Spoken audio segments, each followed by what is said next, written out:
Commerce and Labor to order. Clerk, call the roll.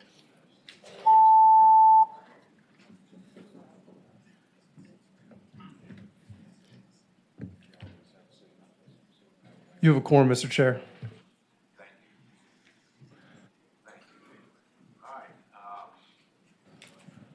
Let's get right to the docket.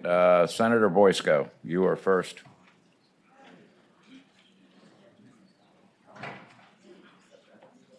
Senator Boysko, you snooze, you lose. Senator Chase.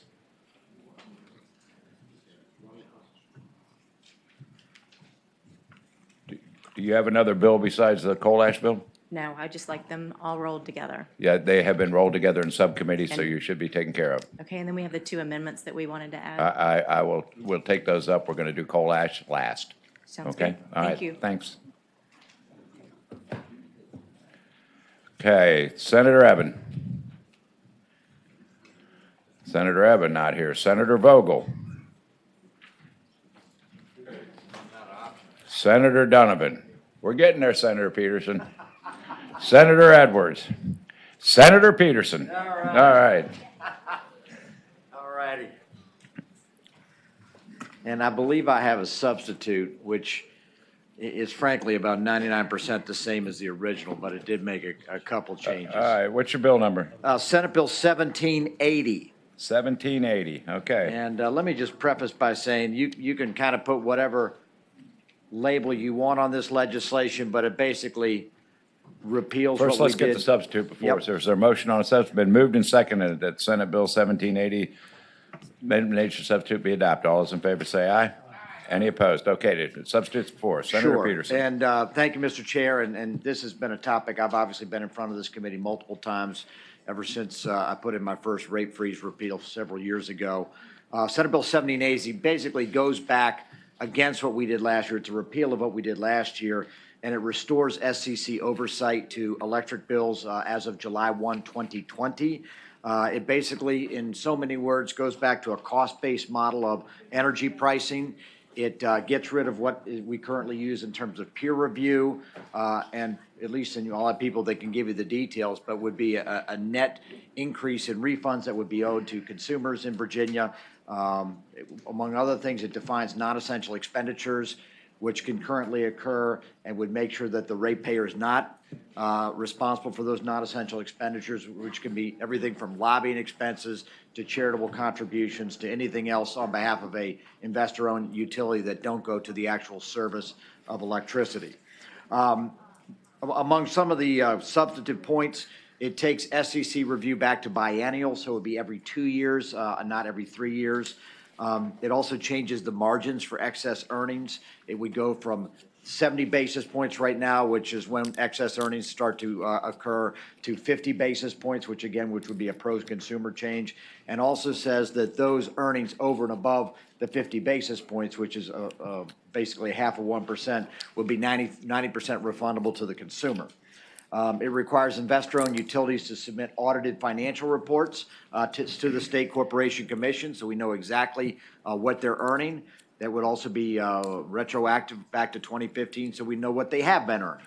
The bottom line is that this would both allow sunlight into the process, but most importantly, it would go back to the cost-based model for energy pricing that we had prior to 2015 when we enacted the original rate freeze. So it's a long bill. There's a lot of details. A lot of this we've covered. A lot of speeches have been made. I probably made a few of them. But the bottom line is that's the bill before you, and I do have some folks that would like to speak in support, Mr. Chair. Okay, we're going to limit each side to 3 minutes, just because of the nature of the docket and the fact that we got a very late start. So let's hear your proponents, Senator Peterson. Yep, Susan. Thank you for the opportunity. My name is Susan Stillman. I'm here on the behalf of the Sierra Club. This is a great consumer bill, great consumer protection. I hope you'll vote in favor of it. Thank you. Thank you. Yep. Well, I guess the others are just too busy paying their electric bills, but, Okay. oh, here we go, hold on. I'm Irene Leach, and I also support this bill. It's something that we very much need. Okay, thank you. Any others? Hello, Mr. Chairman, members of the committee. Dana Wiggins with the Virginia Poverty Law Center. We feel like this legislation helps change the conversation on utility regulation, and we appreciate that as we are looking forward to a continual conversation on how we can make this the best possible place for ratepayers. And so we like to have this conversation. We appreciate the senator for continually helping us with this conversation and bringing new issues to light and helping us to move the ball forward. Thank you. Thank you. Okay, is that it? Okay, is there anyone opposed to this legislation? I suspect there is. All right, my name. Mr. Chairman, John Russ for Dominion. This bill not only repeals a good bit of Senate Bill 966 from last year, it repeals a good bit of the 2007 re-reg that we did more than a decade ago. There are a variety of things that are changed. I think Senator Peterson has gone through a number of them. I'd point out that it forbids the recovery of costs that are not now in the rates, but also imposes penalties. It would be against the company for even having the cost available. But I think fundamentally the whole premise is flawed. It's saying we have rates in Virginia that are high, and we do not have rates in Virginia that are high. The all-in rates in Virginia are lower than Maryland. They're lower than D.C. We are comparable with North Carolina. I think it's a fundamental mistake in terms of electric regulation.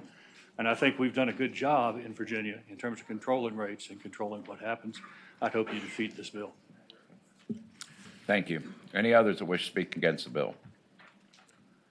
Okay, I just want to make a comment. We've spent a lot of time, a lot of effort, and a lot of debate last year on a bill that's moved forward that I think is working very effectively. We have set up a rate structure that allows our incumbent utilities to make key investments in modernizing our grid, hardening our grid, doing those types of things. And it seems to me that it seems to be working very well. And we will, at the end of this, take up significant legislation that'll involve adding at least $2 billion to the cost structure of that. It's interesting that I didn't hear anyone when there was an issue of what I would refer to as view shed pollution, but requirement just to get a permit, another $100 million added on to a $150 million power line for mitigation costs that were absorbed by the ratepayer. And unfortunately, I didn't hear anyone that espouses for lower rates to step forward during that process, other than myself, to question why the state was asking for so much money and agreeing to that kind of cost. So with that, the committee operates by motion. Mr. Chairman, Yes. Senator Stewart. I want to commend Senator Peterson, and I know I'm probably in the minority on this committee, but I think he's done a good job, and he's worked hard on an issue that he believed in, and I tend to agree with him. And with that, I'm going to move to report the bill. Thank you. I heard a motion. Do I hear a second? Not hearing a second. Senator Norman. Okay, there's a motion to PBI. Is there a second? It's been moved and seconded that the bill be PBI'd. Clerk, open the rolls.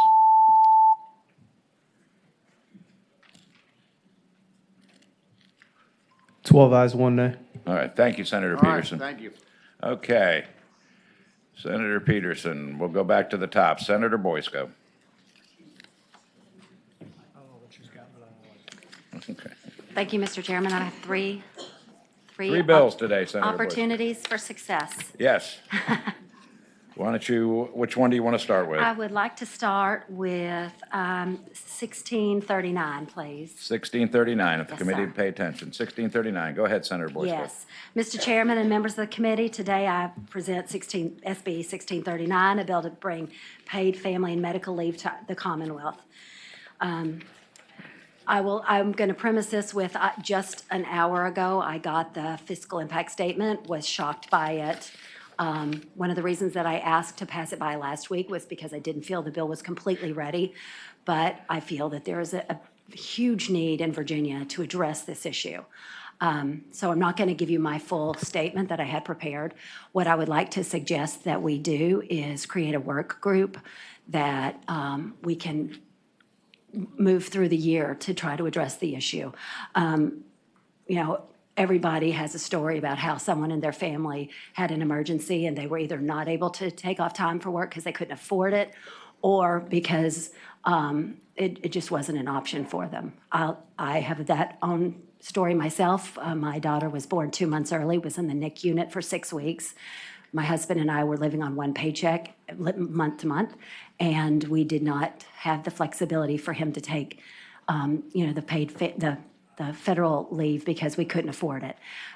If he had been able to take a few weeks off, it would have been much better for our family, but I know that there are thousands and thousands of stories like mine all over Virginia. So I have people who are here to testify for the bill, who have traveled, and I'm hoping that we might be able to give them a few minutes. But my hope is that we will entertain the work group. That's Senator Boysko. Okay. Again, I have to limit it to 3 minutes, but for everybody in the room, I understand the House has set up a work group, so the Senate will set up a work group. Put this bill in there to take a look at it. Yeah. 3 minutes. Okay. Senator Boysko. Good afternoon. I'm Melissa Alexander, a 15-year resident of Prince William County, a wife, a teacher, a mother, and a caregiver. For over 10 years, I've been responsible for the care of dear relatives who are medically fragile, so I understand all too well the need of paid family medical leave.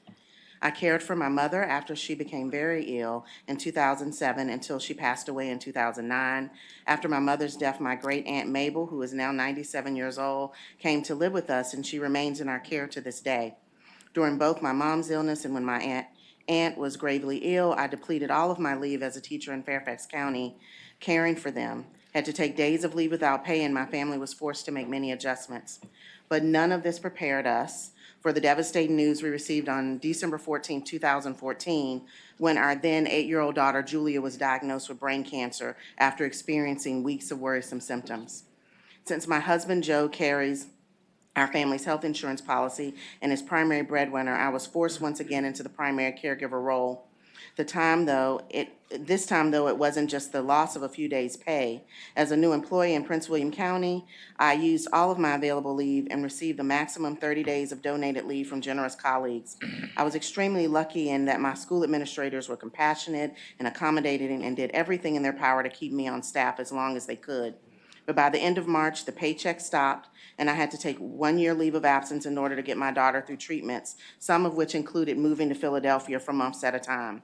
With medical bills racking up, the 1 year leave of absence turned into 2 as Julia continued fighting cancer. My husband and I struggled to make ends meet, all while juggling huge medical bills. Thankfully, Julia's treatment went well, and while her tumor is not considered in remission, we are so grateful that she remains stable. She is now off treatment and is an active 7th grader. After 2 years leave of absence, I had to take a job at a different school in a different school district with lower pay while I waited for a position to open up at my previous school. I then had to reapply as a new employee. I still consider myself one of the lucky ones. My employer made every effort to help me. We had the support of community, family, and friends. We continue to care for Aunt Mabel, who is a thriving and feisty 97-year-old. But my husband and I had to spend way too many nights fretting over how to make ends meet. Time we wish we could have spent focusing solely on what was most important, showering our daughter with love while she suffered in ways no child should have to. Thank you so much. Thank you. Okay. In the remaining 24 seconds, tell us who you are and Hi, my name is Tara Gibson. I am the director for the Campaign for a Family-Friendly Economy in Virginia, and we support this bill. thank you very much. Good afternoon. My name is Gianna DeJoy. I represent NARAL Pro-Choice Virginia, and we support this bill. Thank you. Ashley Kenneth, National Multiple Sclerosis Society, and we support the bill. Thank you. Come on. No, I'll give you Thank you. I'll give you the 3 seconds. My name is Nicole Libertor from Annandale, Virginia, and as the daughter of a woman who is a breast cancer survivor who had to take time off work and ran out of time and had to borrow some from her colleagues in the public school system, I ask that you please support this bill. Thank you. Hello, my name is Michelle Wooten. I'm from Newport News, Virginia. And as a sister of someone who had uterine cancer, who worked tirelessly for 10 years at a supermarket, I do support this bill, and I hope you guys will support it as well. All right, thank you very much. All right, Jennifer, I think you understand what's happening. Yes. I'm not going to take time to hear from the opposition. There'll be plenty of time in the work group to go Thank through you. these issues and look at the fiscal implications of that. And so with that, the chair, with the understanding that we'll put together a work group, will entertain a motion to pass the bill by indefinitely. Mr. Chairman. Yes, Senator Stewart. I'm going to make that motion to pass the bill by indefinitely and send it to a work group. All right, it's been moved and seconded. Clerk, open the rolls.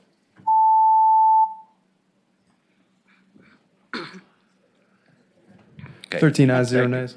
All right, what else you got, Senator Boyce? Great. SB 1636, Virginia's Equal Pay Act. All right, why don't you tell us about it? Mr. Chairman and members of the committee, SB 1636 updates Virginia's 1974 Equal Pay Act. After 40 years, we know better now how to craft laws with specific requirements to ensure that workers are not paid less for equal work. And while the current language does indeed state that we do have a responsibility for equal pay irrespective of sex, we actually continue to have a wage gap. There are some simple things that we can do to make it better. There are companies who fire workers when they share salary information. My bill prohibits that, so that workers can learn whether they are earning as much as their counterparts doing the same work. When a job promotion opportunities and career track opportunities are offered only to certain employees, the wage gap grows. My bill requires that employers offer information about advanced opportunities to all employees. When prior salary history is used to set the salaries of new employees, the employees who worked for the lower wages while finishing school or caring for a family, working for a nonprofit or the government are often paid less in their new jobs for the same work as a new employee from the private sector because the employer based their wages on prior wage. An initial low wage starting salary can lock a worker into a lifetime of lower pay, and I can personally attest to that, having never made more than $30,000 a year. My bill prohibits salary history inquiries as a condition to being interviewed or as a condition of continuing to be considered for an offer or as a condition of employment promotion. There are many supporters of the legislation who are here today. I have been working with the American Association of University Women on the language of this bill. We have many people here to support the legislation, and I think all of us agree that no one wants to work harder and longer hours for less pay. The success of Virginia's economy requires providing all who work hard with equal opportunities and equal pay, and I hope it's the pleasure of the committee to report SB 1636 to the Senate floor in support of the economy and citizens of our Commonwealth. Is there questions of the patron? Hearing none, let's hear from your supporters. Great. Senator Boyce. Go.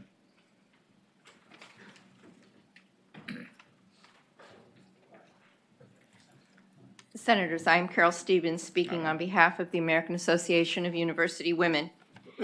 AAUW of Virginia supports the passage of the Virginia Equal Pay Act, Senate Bill 1636. This bill does not only attempt to correct pay inequity by gender bias, but also addresses pay inequity by race and age bias. I'm here to speak today about the gender bias that it addresses.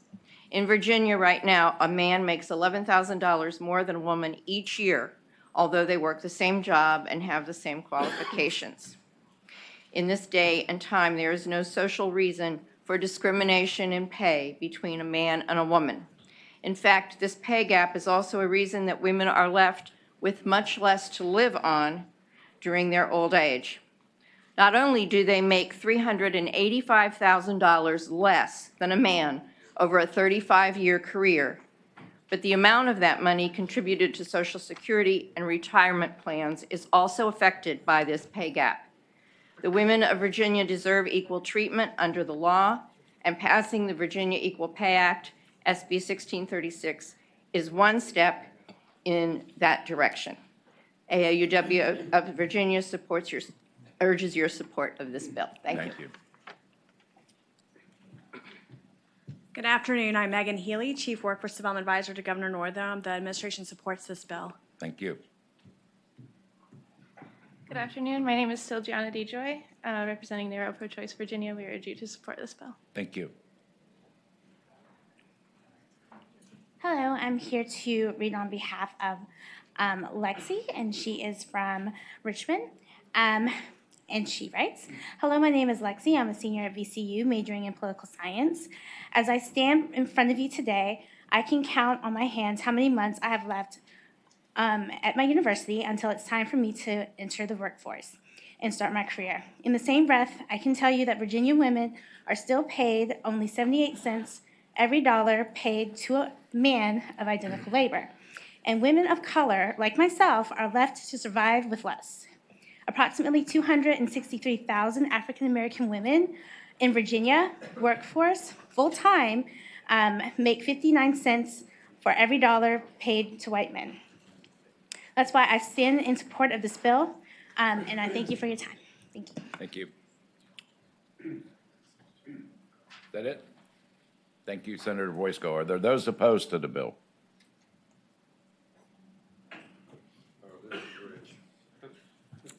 Mr. Chairman, members of the committee, Nicole Riley, representing NFIB, Virginia's small business owners. NFIB supports equal employment opportunity and appropriate enforcement. However, we do have concerns with the bill. One, we believe that there are adequate pay protections that already exist at the federal and administrative levels to deal with complaints. Also, the bill would require, keep in mind for a lot of small business owners, they have no human resources department. They do all of this in-house. The bill really does expand things like a merit pay system, a lot of paperwork requirements, a lot of things that for our members would probably be pretty burdensome for them to keep track of. And so we do have some concerns in that regard. It also would limit the flexibility of small business owners when looking at other types of compensation, the other benefits. And it's for those reasons that we oppose the bill. Senator Sasslaw has a question. Yes. Looking at this bill, the question I have is, it defines protected class of persons distinguished by race, color, religion, sexual orientation, gender identification, goes on. Which of these groups do you think would be okay to discriminate against? I'm not saying that we want to discriminate, and in fact, equal pay protections Well, what's is your already objection? on the law, or is Senator already the Sasslaw. law.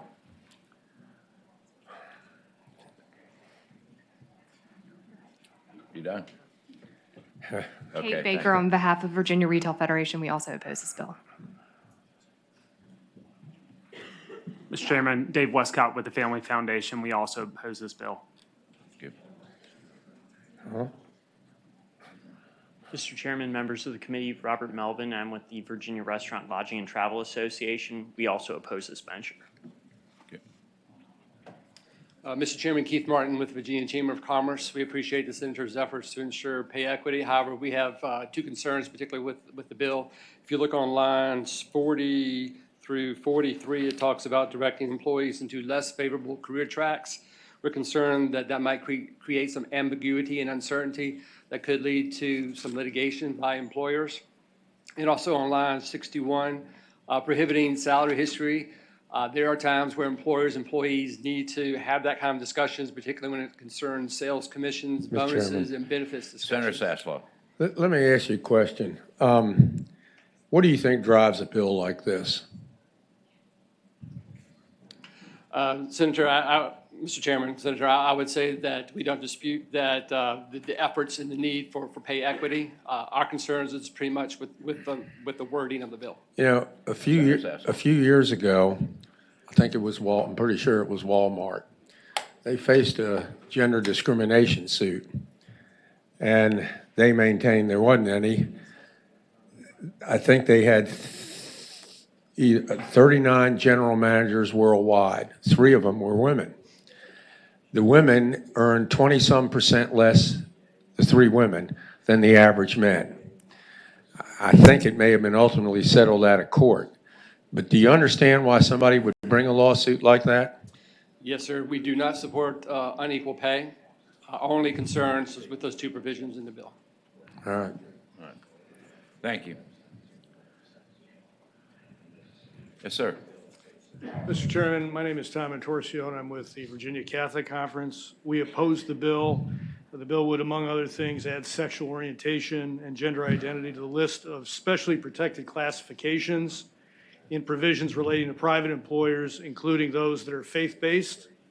The Virginia Catholic Conference has always opposed adding these classifications to laws affecting faith-based employers because doing so could prevent them from making decisions that reflect their beliefs about marriage and human sexuality. To protect the freedom of conscience of these employers, please oppose the bill. Thank you very much. Thank you. Okay, Senator Boysko, would you like to wrap up? Yes, thank you, Mr. Chairman.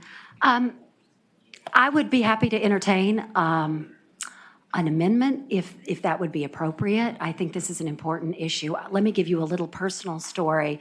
Senator Boysko, we're busy. Can you tell us what the amendment is and where? I'm asking if somebody has an amendment that would help us get the bill passed, because I think this is an important issue that we should address. We are smarter. Virginians' business are smart enough to solve problems like trying to figure out how much to pay somebody. I believe that we are better than that, and we should be bold and try to make this happen for people, because they're still 78 cents on the dollar. Senator Sasslaw. What other states have a bill pretty much approximating or identical to what you have? I believe there are at least 12 other states that have. Is one of them California? It is. Well, the reason I bring that up. One of the largest populated states. Yeah, they're 12% of the U.S. population. But the reason I bring that up is if you don't think that having, non-discrimination laws, educated community, if you don't think any of this matters, in 2016, Virginia was in 5th place with $575 million of venture capital funds dumped in the state. We were in 5th place, and it sounds like a lot of money, and it is. So $575 million for the year got us in 5th place. California does $700 million a week in venture capital money.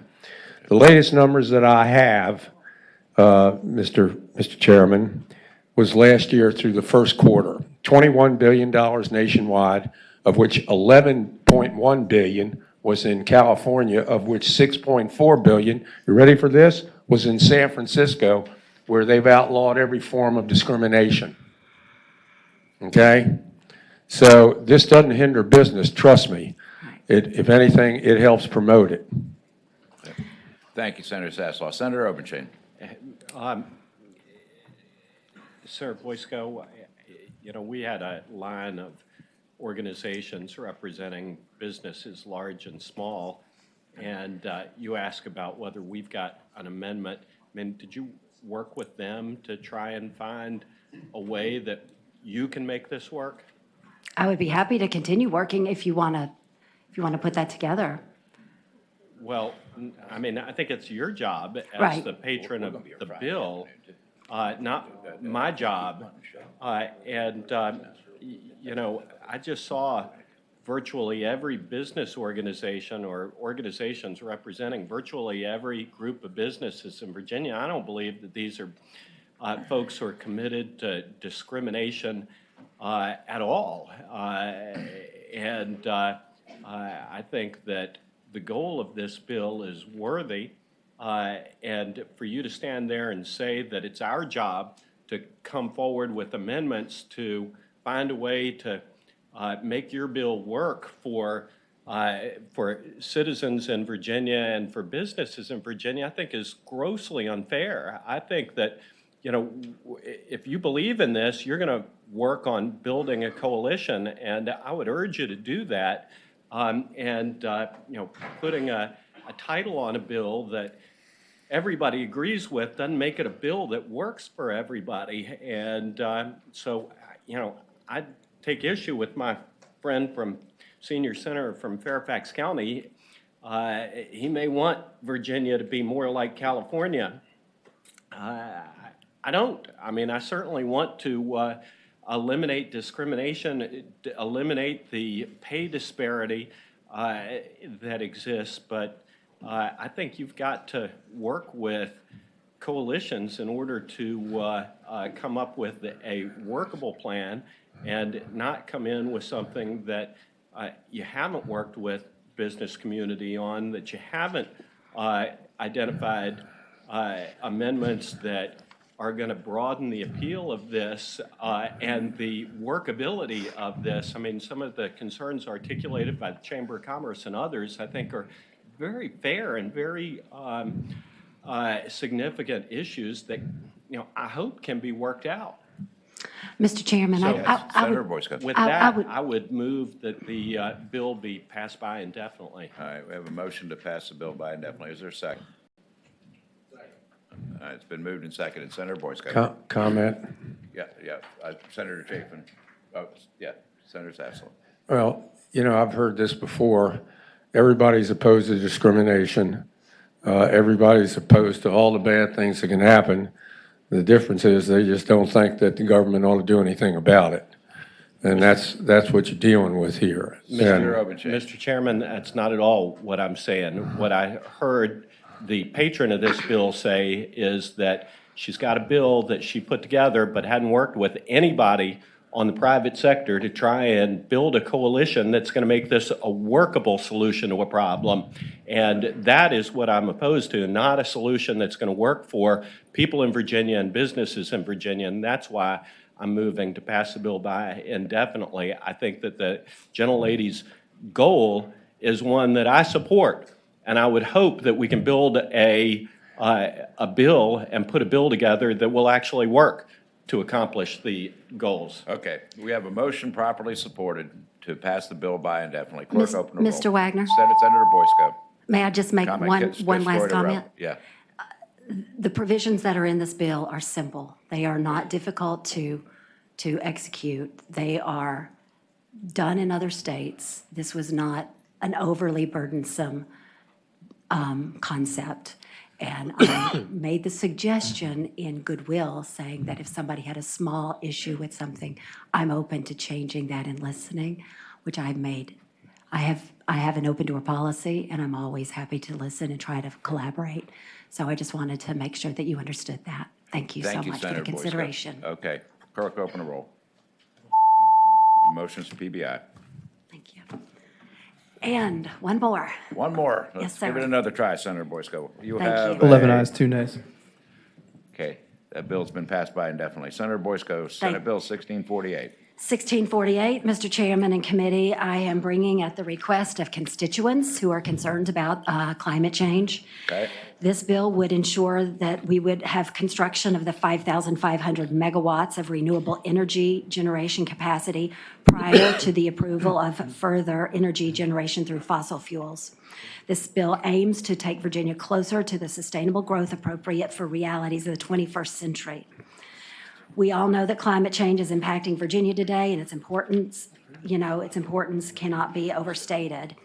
We see flooding, extreme storms, fires, droughts, heat waves directly resulting from climate change, and they're posing a real and present danger to people here in Virginia, to our economy and our communities. The production of energy through burning fossil fuels is a major contributor to air pollution, causing health risks, especially to children and the elderly. And I'm very pleased that we are moving towards natural gas and away from coal, which, I absolutely support. But renewable energy is currently something that is more cost competitive than it has been in years. And with that, it's making it more likely that we can incorporate that at a reasonable amount. Our ratepayers are at risk as we look at the long-term effects of fossil fuels. And I have discussed this bill with several of our utility companies, as well as the environmental groups, including Zero Carbon Virginia, whose representatives are here today and who are behind the bill. The utility companies are concerned that renewable energy is not yet dispatchable completely. Some areas, when it's not available at night, it requires storage. We need more battery storage, we know, or other sources of energy backup. And I am sensitive to that matter. I would point out that the 5,500 megawatts of capacity would only generate about 5 to 10% of energy gathered in Virginia, generated in Virginia over a year. And there is a 2014 PJM study that found that 5,500 megawatts can be integrated into the grid without risk to reliability. So, there are people who do believe that that this is possible. Can I ask her a question?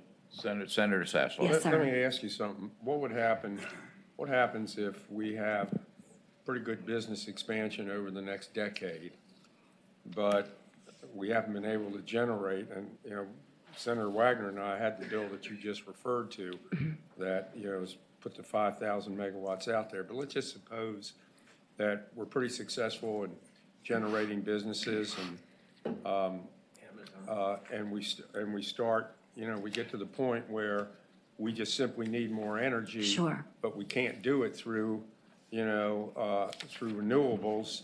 And the only way that we can is to build, a natural Yeah. gas plant, whatever, gas by whatever. Are you saying, don't let the businesses come, don't let them open? I mean, what do we do? No, this, We can't say to them, you can only Right. operate when the sun shines. I agree with you on that. This is saying that we would focus on getting the 5,500 in process. Well, it goes a little farther than that. It doesn't preclude it from the future. It doesn't say you can't ever do anything more. It No, says but let's it get can't- this moving, and If I'm then reading we this will right, it says reassess. they can't issue a certificate of convenience after July 1st. That's what your bill says. My understanding of the process of what the bill was going to say was, let's move the 5,500 megawatts now, Well, try to get we that don't moving disagree with faster. that. Right. Yeah, But that's the problem spirit that is the bill should be. Well, that's not what it says. Senator Sasslin. Let me just make a couple of comments, having delved in this a little bit myself, is it's a laudable goal. I understand what we're trying to do, and believe me, there are developers all over this Commonwealth trying to put it into place. But you have a very large renewable energy project being proposed in Spotsylvania County, I believe. Perhaps Senator Stewart could fill me in more on that. But it does not appear to me like the local board is even going to approve it.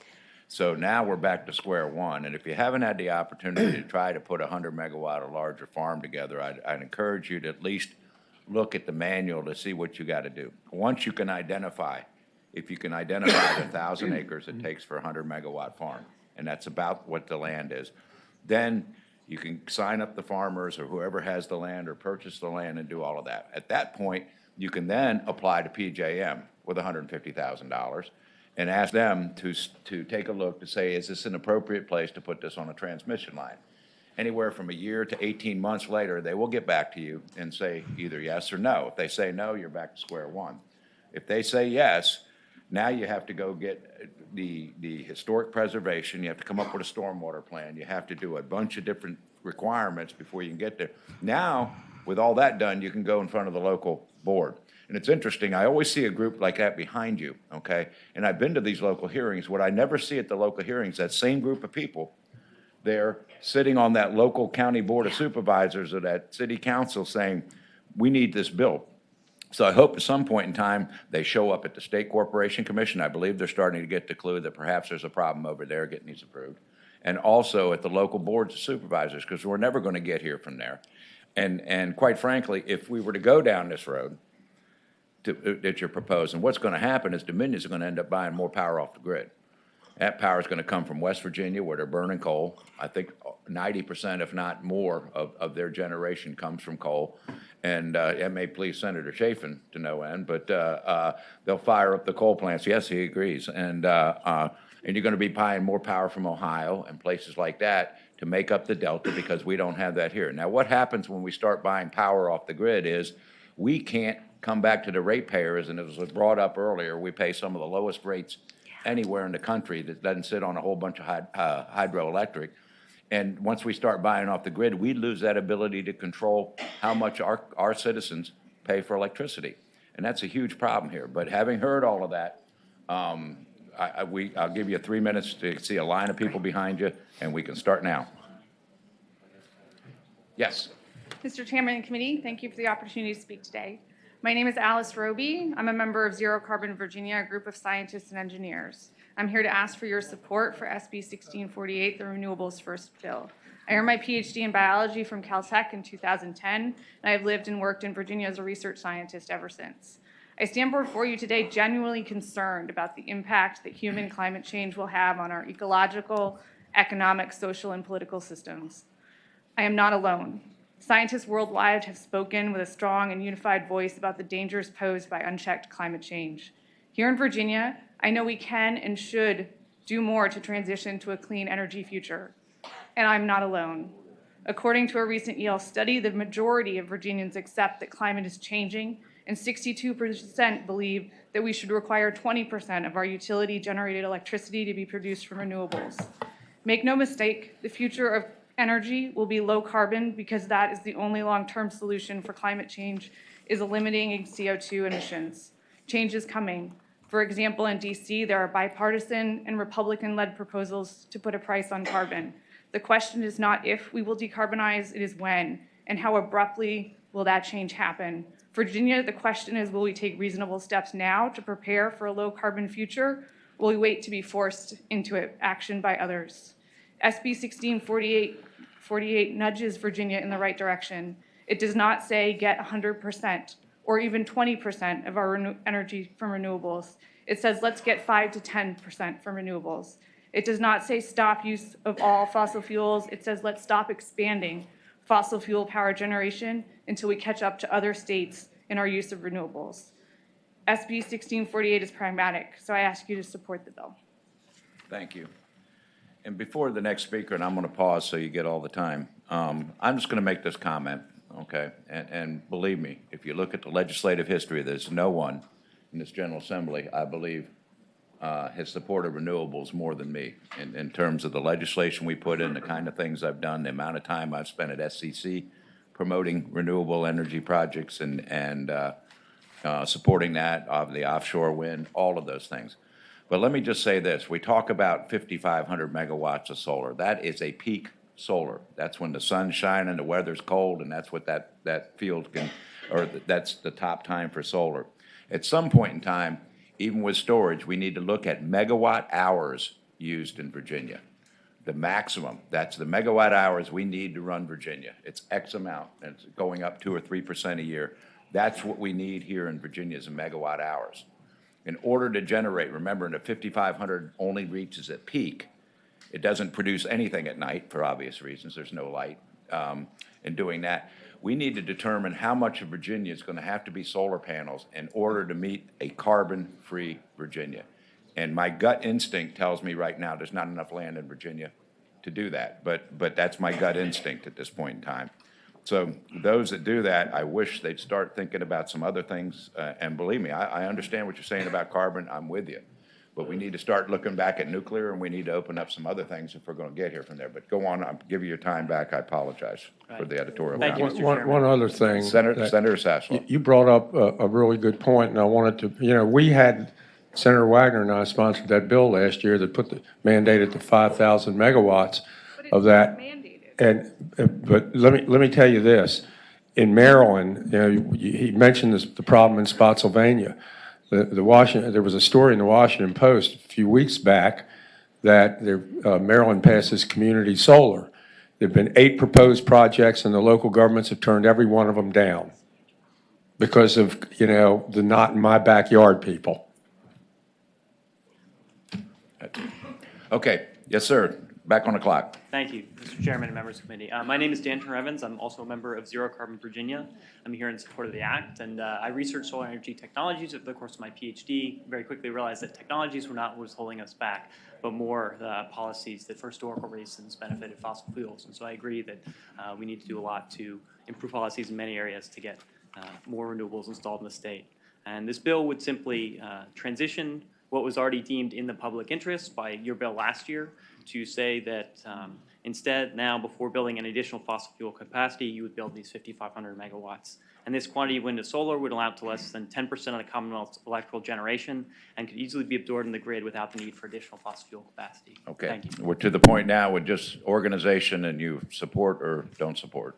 Or I assume this is all support. Yes, sir. Carl Swoboda, a physicist with Zero Carbon Virginia. I should say that 5,500 megawatts is doable with a stable grid and cheap rates. North Carolina has done it. We have less than 1%, okay, solar power. It's 8 times as high in North Carolina. There is ways to do this, technically clear, has been done, okay? So that's my point. Mr. Chairman, I would add as a state to that gentleman, North Carolina puts out more carbon dioxide poundage per megawatt than Virginia does, because in the 70s, Virginia went nuclear, and as a result of that, we put out less carbon dioxide. That's true, but we're not talking about nuclear. We're all supporting nuclear. If you can find how to permit nuclear, we all support it. Right now, we're talking here about the 5,500 megawatts that are in the public interest. Let's mandate them. Let's build them first. Then we can build additional peakers. All right. Okay. Just name and yes, you support, and the organization you represent. Sarah Ali with Zero Carbon Virginia, and I support this Okay, bill. thank you. Harrison Craycraft with Zero Carbon Virginia, and I support this bill. Thank you. Okay. I think we heard from that. Is there Chairman. someone that wishes? Mr. Chairman. Yeah, Senator Stewart. I appreciate what the patron's trying to do, but I've looked at this bill multiple times, and I read it. As Senator Sasslaw said, the commission can't issue a certificate of public convenience unless you've got all this solar in place. And the localities really, quite frankly, are starting to scrutinize these things, and it's getting more difficult for a variety of reasons, and all of us support solar. But then the bill doesn't even allow you to buy power from out of state, if I read it correctly. And so what it does is it shuts down the production of electricity in Virginia unless you get this amount of solar. And I don't know if that's what you intended to do or not, but I mean, that is unworkable, unreasonable, and it's just bad policy. It's And also- so, it's also Mr. Chairman, I dangerous, move the Senator bill be Stewart. passed by indefinitely. Okay, it's been moved and seconded. The bill be passed by indefinitely. Clerk, open the roll.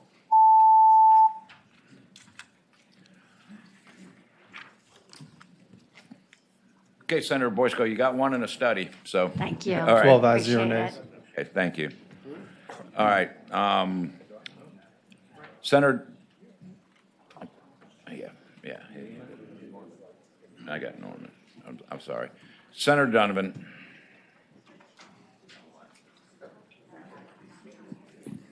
Thank you, Mr. Chairman. I intend and hope to be brief. Senate Bill 1565 is a bill that comes from the travel insurance world to correct a problem that really resulted in overreach by the federal government into travel insurance business. So while I'm not used to proposing new regulations, these regulations are offered actually by the industry. They promote proper and consistent regulatory oversight, bring clarity to the travel insurance marketplace for business regulators and consumers, and help market participants understand and adhere to those standardized rules, and they preserve the unique market-driven pro-consumer aspects of travel insurance. And with this, I do have a substitute that I'd like to propose to be handed out. Okay, is there a motion on the substitute? Been moved and seconded that the Thank you, substitute to Mr. Senate Bill Chairman. 1565 be adopted. All those in favor say aye. Any opposed? Okay, the substitute's before us. You've explained the bill. Yes, sir. We you- have yeah, some people, I speaker. think, that can answer questions if you would like. Okay, let me hear from the Bureau. Is the Bureau here today? Yes, sir. Have you looked this over?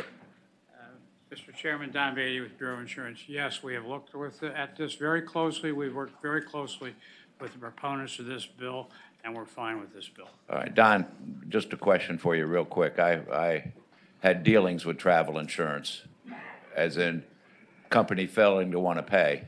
And it took me a whole lot of time and effort in convincing Harvard, the service academies, and one other organization that they would drop this insurance company if they didn't pay on a claim when my mother passed away prior to traveling. Does this give us some recourse? Can we come to you if there's a I problem think- like this and put a hammer? I think previously you could have come to us. This gives us more of a hammer. Good. Okay. Yes. Speak. Good afternoon, Mr. Chairman. Duke DeHaas with Allianz, the largest travel insurance company in the United States. We support the legislation, appreciate the committee's time. We've worked with Senator Donovan and the Bureau of Insurance. It has robust consumer protections and a number of other things that set up a clear regulatory structure for travel insurance. Thank you, sir. Good afternoon. My name is John Fielding. I represent the U.S. Travel Insurance Association. We support the bill. Thank you for your consideration of the bill. We think it's important for consumers, regulators, and those of us in the industry who need to comply, putting us all on the same page. All right. Mr. Chairman, could you leave Senator your Robichaud. phone number for Senator Wagner? Well, my mother's passed away now, so a little late. But, okay. Is there anyone opposed to this legislation? Been moved and seconded. The substitute be reported. Clerk, open the rolls.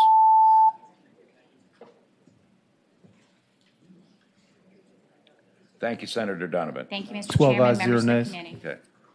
All righty. Next on the list, Senator Eben. Thank you, Mr. Chairman. I've got two bills The first has a substitute, which is Senate Bill 1779, dealing with municipal net metering pilot program. Been moved and seconded to substitute Thank to 1779 be adopted. All those in favor say aye. Any opposed? Okay, the substitute's before us. Thank you, Mr. Chairman.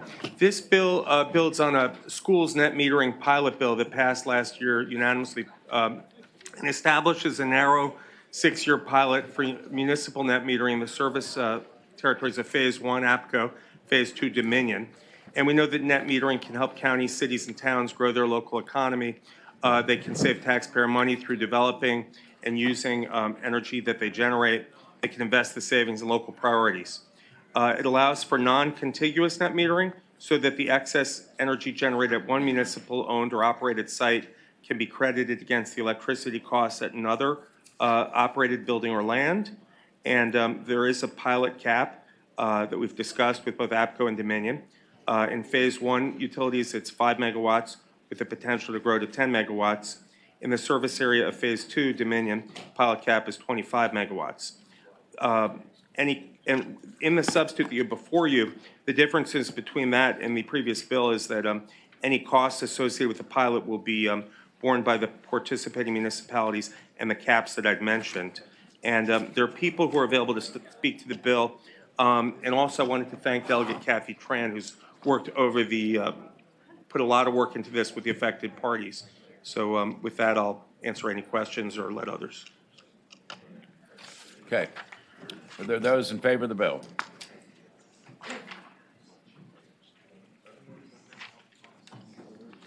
Good afternoon, Chairman Wagner and members of the committee. My name is John Morrill. I'm the Energy Manager for Arlington County Government, and I'm here to express our support for Senate Bill 1779.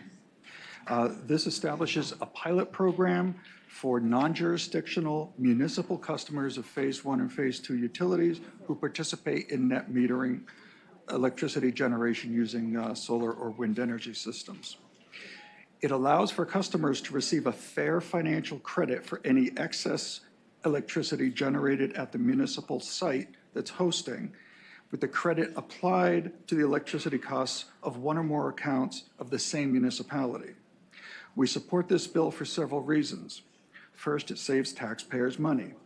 By applying the value of the excess electricity generated at one site to another, it helps reduce costs, which allows monies to be available for public safety and schools, among other things. These savings are based on a fair and reasonable value for the excess electricity. That is a value that reflects the avoided costs of electricity generation and fuel. This balances the need of Virginia taxpayers and Phase 1 and Phase 2 electric utility companies with no impact on any other customer in the system. Tell him he's using all the time. This builds upon legislation passed in a very similar pilot program. And we've worked with staff from Senator Evans' office and also Delegate Tran's office on this. And it included discussions with stakeholders, including Dominion Energy and Appalachian Power Company. Ask for your support of this bill. Thank you. Sir. Next. Mr. Chairman, members of the committee, Catherine Bond with Dominion Energy. Just wanted to thank the patron. We've worked with him and others on this bill. I will point out that the bill has a provision that ensures that other customers will not pay any more as a result of any municipality participating in this because of the way the rate structure is designed. For that and other reasons, we are supportive. Thank you. Mr. Chairman, Ron Jefferson, Appalachian Power Company, we support the bill. Thank you. Mr. Chairman, Andrew V. Horn with the Electric Co-ops, and we support the bill. Okay. Wow. Mr. Chairman, Joe Lurch, Virginia Association of Counties, in support. Thank you. Okay. Mr. Chairman, members of the committee, Sarah Taylor, City of Alexandria, we're supportive of the bill. Just wanted to point out that it's a very narrowly tailored program, and that while it might not open the door for every solar project that a municipality might want to do, our municipality included, we do think it opens the door that is currently closed that will allow us to be good stewards of taxpayer dollars and other resources in our community. Thank you. I'm going to make the bold assumption that Zero Carbon Virginia also supports the bill. So is there anyone opposed to this legislation? So, Mr. Chairman, we're not opposed. We support the concept. I'm sorry, I'm Claudia Arco with Fairfax County. We support the concept of net metering. It's something we're very interested in Fairfax County. Unfortunately, I think this legislation doesn't do some of the things we would have liked, including on power purchase agreements. So we hope that we'll be able to continue to talk about that in the future and maybe make some progress in that area. Thank you. Okay. Mr. Chairman, Guy Rolling, representing Powered by Facts, and we support the bill. Okay. Rachel Smucker, Secure Futures. We are neutral on this bill. We appreciate the efforts of the patrons who address the issue of municipal net metering. However, like the lady said before me, it does not include PPAs in the legislation, which is essential for municipalities to even think about going solar. So if the bill advances without other PPA expansion legislation, and those caps are hit within the next year or so, very few municipalities will be able to afford to go solar on their own and take advantage of the provisions of this bill. All So right. thank you for your consideration. Okay. Mr. Chairman. Oh, I'm sorry, please. Senator Cosgrove. I will- Okay. Yes, ma'am. Yeah, I wanted to support the view of Fairfax You are- County. I'm Deborah Jacobson from the Virginia Sierra Club. I've worked Okay. closely with Fairfax County, and in working with them, we learned that power purchase agreements are crucial for them to be able to use a type of bill like this. Okay, thank you very much. Mr. Chairman. Yes, Senator Cosgrove. Thank you, Mr. Chairman. I would basically say to the folks who were saying it doesn't have everything we want in it, I'm going to quote a wise man, Delegate Kilgore. He says, get your own bill. All right? This, basically, just because it doesn't have everything you want in it isn't a reason not to, get on board with the bill. You can always get on when you find a patron of your own. So thank you. And I would move then to Mr. Chairman, the I substitute. have one Senator McDougal. question. Mr. Chairman, Senator Evan, I just want to make my concern about net metering always is, we hear a lot about the consumer, but net metering actually costs more for consumers if the price is not the wholesale price, if it's the retail rate. So I want to make sure there's nothing in here that any consumer is going to be paying any more for this electricity. These are just for the municipalities that choose to participate within the cap, and I don't think that should increase the cost, in my estimation. From what I know, maybe someone can correct me if I'm wrong. But I also want to say, if I might, Mr. Chairman, in response to the questions that Senator Cosgrove was addressing, is that there are different financing options available to localities, and I'm sure that VACO and VML will be working to disseminate that information. That's not in response to your question, Senator, but information Senator should be McDougal, I out think, there.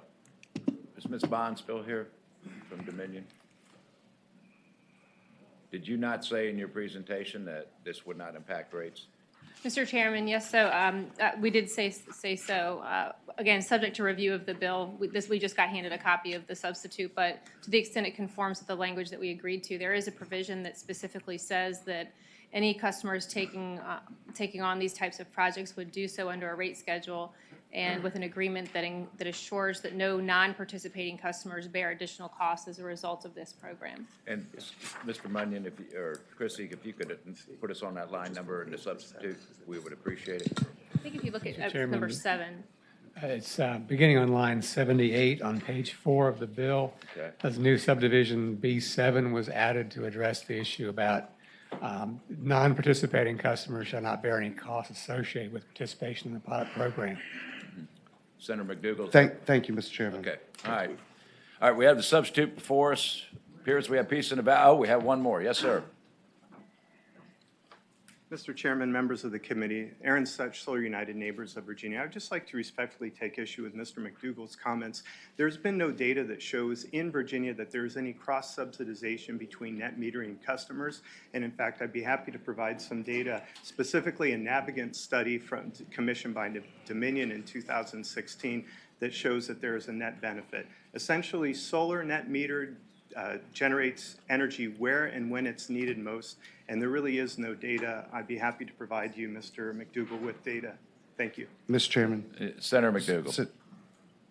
With net metering, if the rate paid by other customers is the same wholesale rate that's being paid throughout, I would agree with you.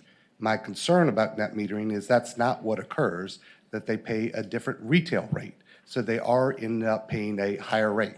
So that's where the concern is, but I'm more than happy to look at any data that you have that shows something different? Yeah, I would be happy to provide that. Okay, to why you. don't you guys take that offline and have that discussion? Thank Thank you. you very much. Okay, we have the substitute before us. Is there a motion on the substitute? Been moved and seconded that the amendment nature substitute to Senate Bill 1779 be reported. Clerk, open the roll.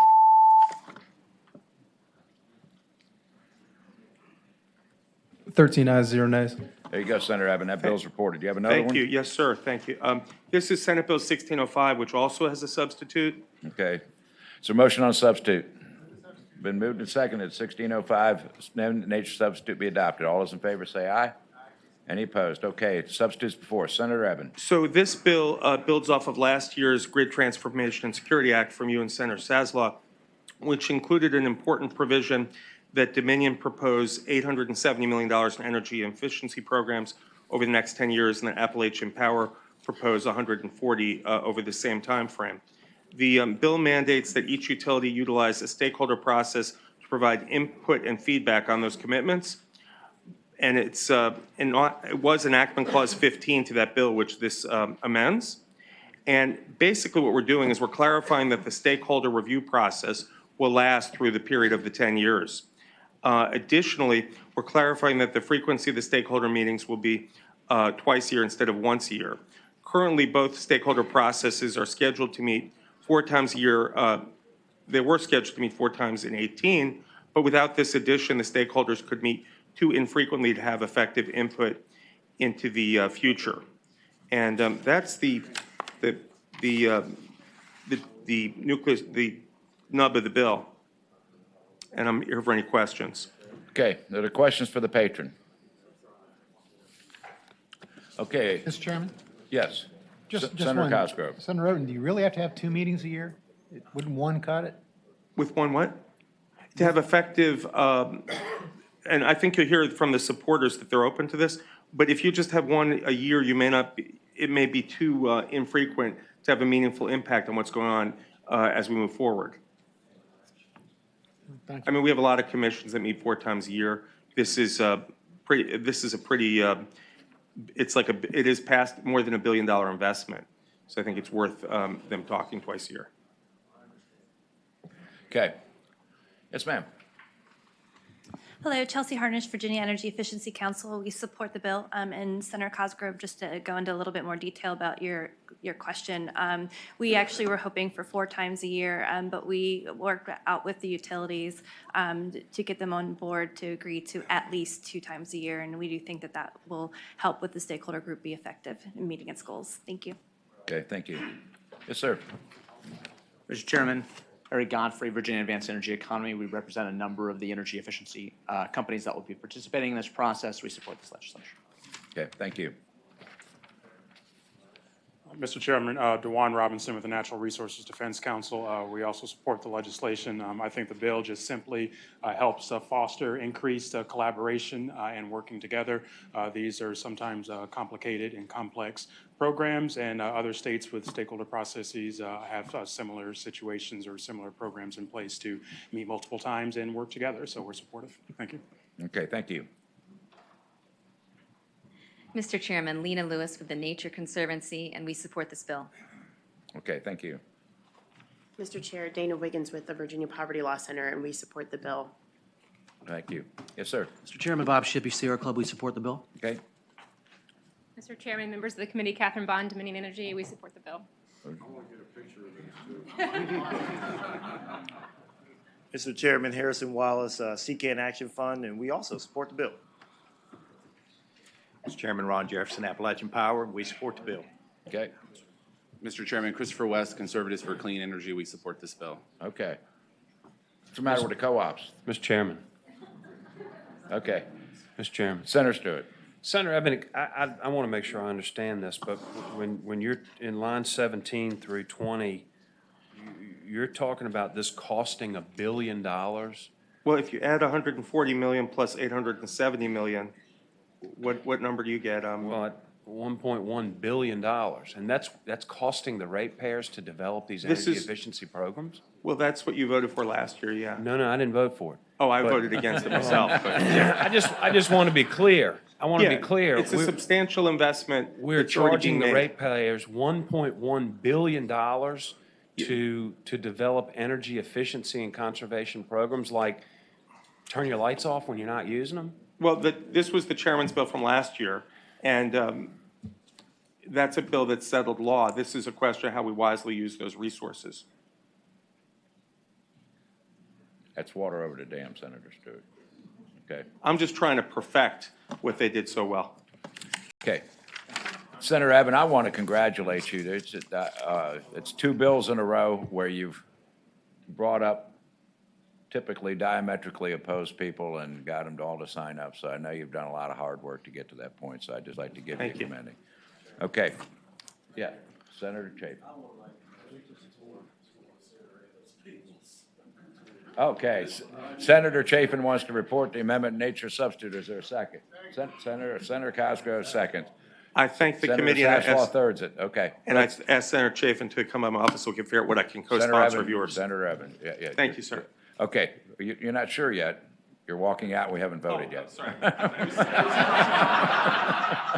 I was having such a good day. His motion alone made me feel happy. Stranger things have happened. Clerk, open the roll.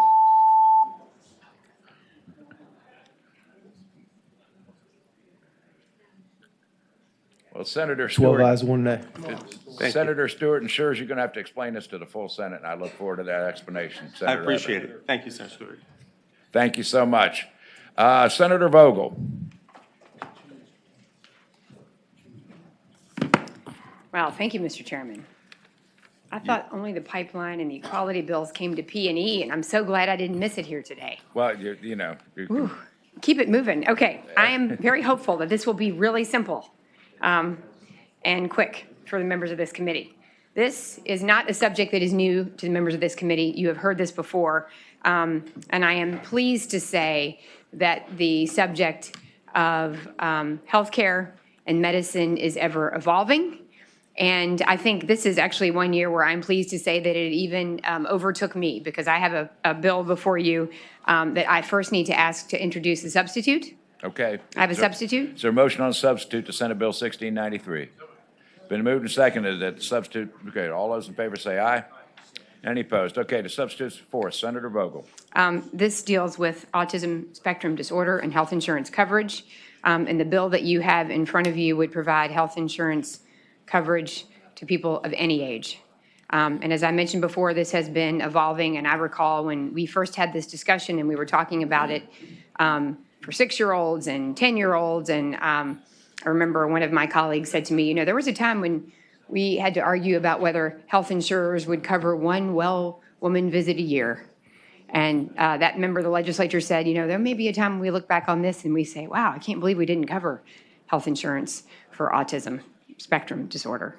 And now here we are, because I think the way people look at it has changed dramatically. The way providers, the way medicine, and certainly healthcare has come to understand autism spectrum disorder has changed a lot. And I think everybody has come to agree that this is something that health insurance should cover. And I know we don't focus on what the other body does, but they've been very outspoken about this, and their position has been no cap, and that passed unanimously out of committee in the House. So again, I know we don't pay attention to what happens over there, but that means a lot. So this vehicle is important to me to be identical to what they've done. Well, thank you, Senator Vogel. Are there questions for Senator Vogel? Are there those that wish to speak in favor of this bill? And we've promised to be very brief, Mr. Chairman. Good. Mr. Chairman, members of the committee, my name is Laveda Guthrie. I've met several of you several times. I'm a parent of a lovely, now 13-year-old daughter with autism who's here with us today and has visited the gallery and was introduced by our delegate. Just a quick history of our family.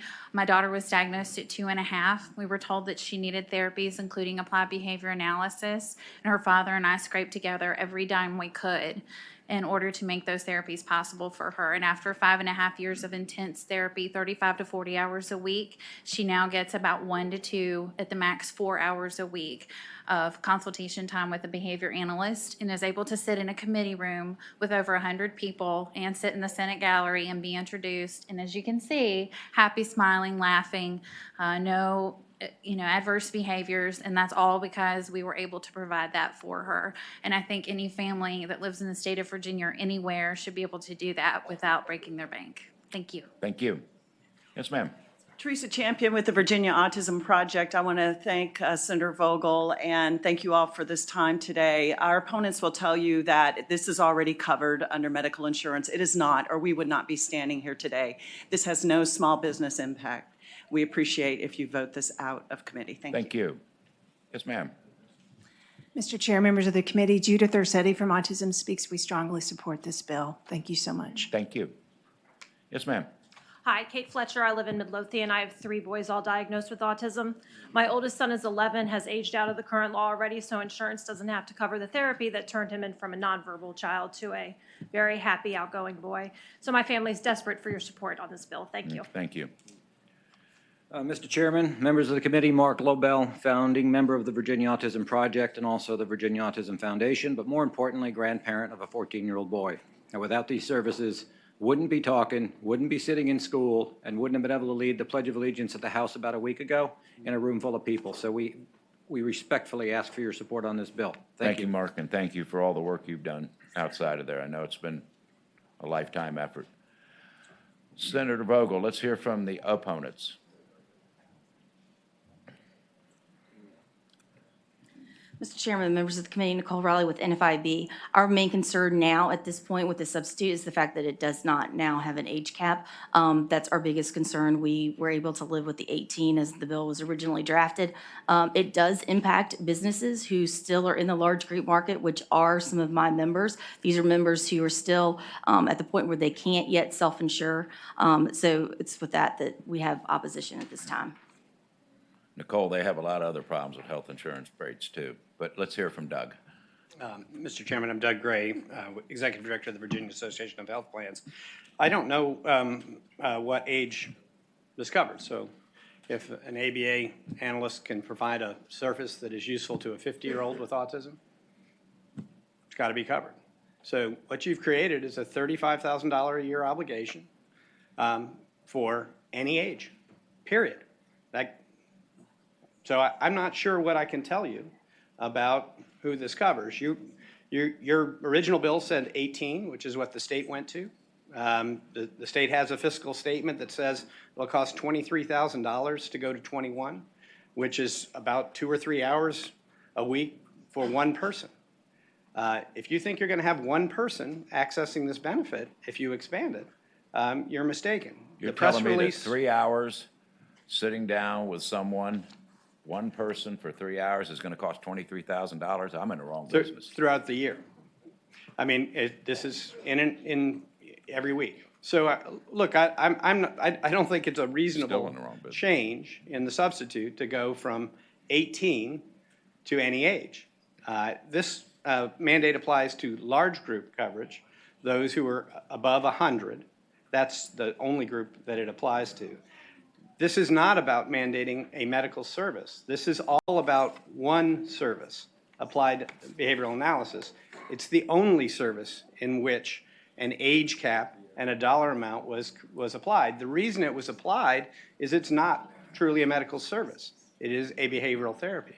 And so it's a completely separate subject. All medical care for a child with autism has been mandated for many, many years. This bill doesn't deal with that. All this bill deals with is taking the age cap off of the $35,000 a year benefit for applied behavioral analysis. And there is no end to the age. So I don't know what that means. If you think that means that the state health plan is going to cover a 55-year-old who has a policy, or is there a definition of a child? There isn't one in the bill. So I think you probably have to square what it is you're trying to cover with the statute so people understand what it is. We were fine with 18. I think 18 was what the state was doing, and With mandates, typically what you do is the state does it, and then you impose it upon the private sector. So those are just some comments for you to take for whatever they're worth. Time is up. Senator Vogel, would you Mr. like to Chair, wrap yeah, I up? would just like to clarify, because I think there was a misunderstanding there.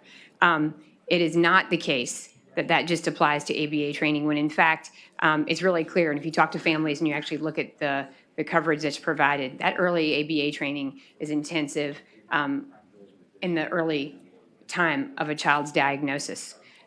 What we're talking about here is pharmacy care, psychiatric and psychological care, therapeutic care, speech and occupational therapy, and physical therapy. Those are the kinds of healthcare services that somebody with autism spectrum disorder should have covered by their health insurance. Anybody would say that. Anybody would say that. And one of the rationales for changing from 18 to no cap that was really carefully considered by others who unanimously reported this out was that it was negligible. The difference between 18 and no cap was so insignificant that the decision was made, remove the cap entirely. And so I can tell you that with a lot of consideration, that is a good policy decision in my view. And it isn't about ABA therapy later in life and $35,000 a year. That's not what we're talking about. We're talking about real health care coverage like pharmacy care, the kinds of things that people deserve to have covered. Thank you, Senator Vogel. And I do have a note from the Chairman of Senate Finance, and if we report this, it needs to go to Finance. So with that, it's been moved and seconded that the Senate Bill 1693 Amendment Nature Substitute be reported and re-referred to the Committee of Finance. Clerk, open the roll. Thank you, Mr. Chair and members of the committee. Thank you. 11 ayes, 0 nays, That 1 bill's abstention. reported. Senator Edwards.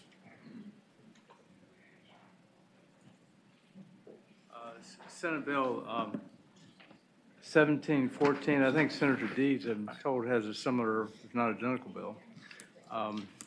What this does... Senate Bill 1714, Senator Edwards. Yeah, it's requested by Montgomery County Schools. What this does, it directs Appalachian Power Company to conduct a pilot program not exceeding 10 megawatts in the aggregate, under which any public school in the Commonwealth that generates more electricity from wind or solar than it consumes in any one billing period may either, one, credit the excess electricity to the metered accounts, net metering, of one or more other schools in the school division, or two, be paid cash from the excess electricity at the contractually negotiated rate. Either you get net metering, give credit, or you get money for the excess. And that's what it does. It's common sense. And Senator Dees has a similar bill. Mr. Chair, if I can. Yeah, Senator Deeds. I've got 1483, and I might be on the docket a little bit after that. Are they identical? I think they're identical. Okay. His comes from Montgomery County. I put this bill in at the request of a company in Lynchburg, Affordable Energy Concepts, Inc. Now, Alex Haney from Affordable Energy is here. And the reason I put this in, a subsidiary of I live in a rural co-op area. A subsidiary of the rural co-op that serves my area entered into a contract with Bath County Public Schools to do rooftop solar.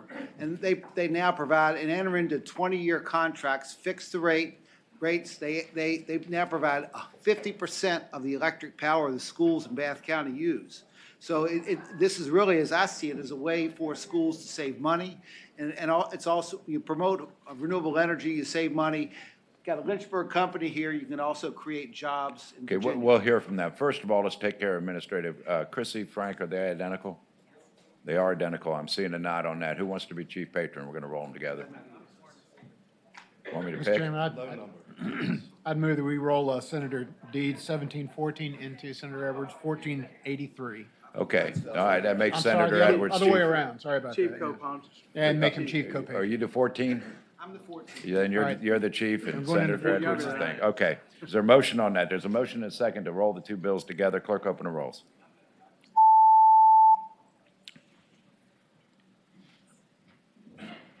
Okay. 12 ayes, 0 nays. All right. Those bills are rolled together, and now we're going to hear from the proponents. Yes, thank you for the opportunity to speak today. My name is Alex Haney with Affordable Energy Concepts in Madison Heights, Virginia.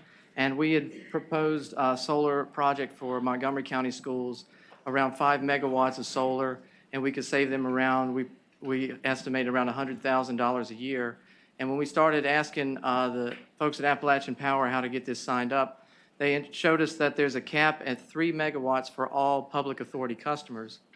So all the schools and government buildings in Appalachian Territory are limited to 3 megawatts of net metering, and we think we should raise the cap on that.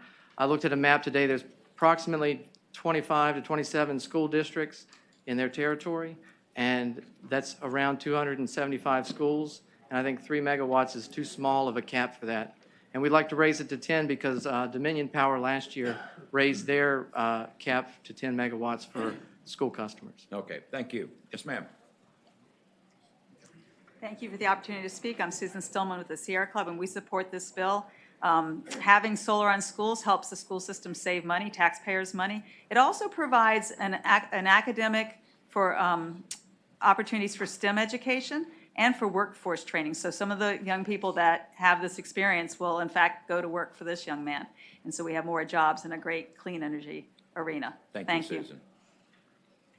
Mr. Jefferson, and I don't mean Thomas. Mr. Chairman, Ron Jefferson, Appalachian Power Company. We respectfully ask that you will not support this bill. We did agree to participate in Senator Evans' pilot program. As you know, that is for localities, and in that bill, it also allows them to credit excess to the schools in their area. So we can certainly work with these folks, these localities in this area within that Evans bill. The second point I'd like to make is that these are negotiated accounts. So currently, 3 megawatts that's within the PA customers, we can sit down and negotiate with them at any time and move those numbers, increase it if the need's there. So we can work it through the negotiated process as well. Thank you. Okay. Are there questions? Okay, we've heard both sides. The committee operates by motion. Mr. Chairman. Yeah, Senator McDougal. It seems to me we just passed a pilot project to do this exact thing, and we kind of ought to let that go for a year before we do something else. So I gently move to PBI. With the general motion, is there a second? Second. Okay, it's been moved and seconded that the bill be passed by indefinitely. Clerk, open the roll.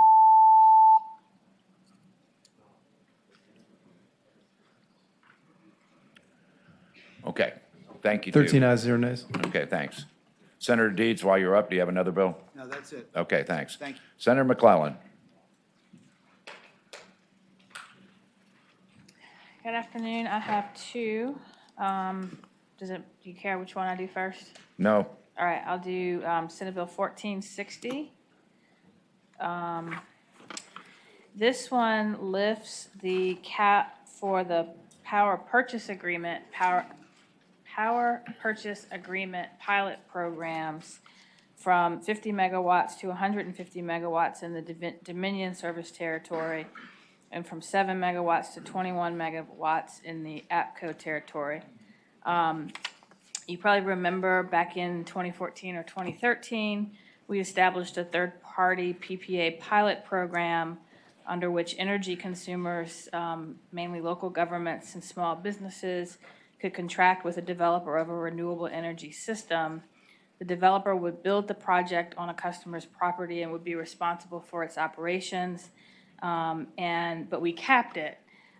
Based on information I received from the State Corporation Commission, there are effectively close to, so that in Dominion it's capped at 50.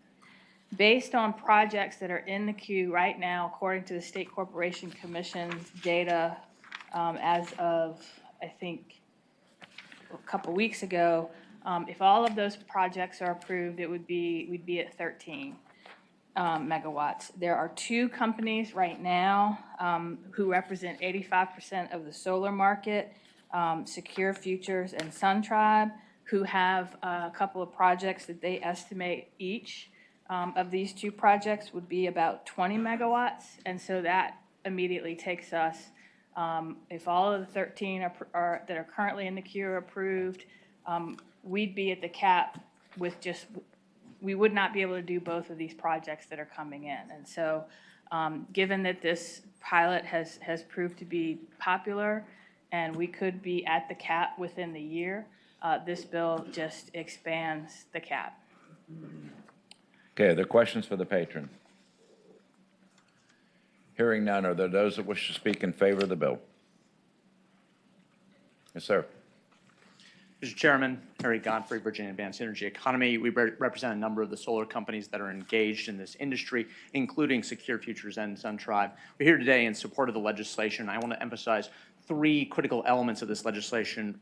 The first one is, why are power purchase agreements that I know has been discussed by this committee before in other pieces of legislation, why are they so important? And it's because there are certain tax advantages that come with solar, but lots of nonprofits, schools, churches, for instance, are unable to monetize those tax advantages that help lower the cost of that resource. Power purchase agreements allow them to do so, and likewise don't necessarily require upfront capital investment, so they're able to achieve the cost savings from these projects without necessarily having to put forward cash up front, which is how our schools, and it's predominantly schools that have been utilizing these projects, have been able to save millions of dollars, spread really throughout the Commonwealth as they go about undertaking them. So that's why this particular financial structure is so important. The second thing I'll emphasize, this legislation is very narrowly tailored. It's building on an existing pilot project, and it's remaining under the existing 1% cap we have on solar generation. That cap was put in place a number of years ago in order to ensure the other more disruptive dynamics as solar continues to grow are really mitigated and minimized. So even as we grow the caps within the pilot, we're still remaining under that overall ceiling, which is why this is such a conservative and narrowly tailored dynamic. The final thing I'll emphasize is what Senator McClellan emphasized in her testimony. The two companies that comprise 85% of the market each think that they have about 20 megawatts in the queue here just in this in the next year to 18 months at most. If we don't act upon this cap this year, their runway really runs out there. They're not able to continue developing projects. They're not able to continue keeping people employed and hiring new folks. This is a business ask very specifically tailored to move this pilot project forward. Thank you, Mr. Chairman. Thank you very much. Yes, sir.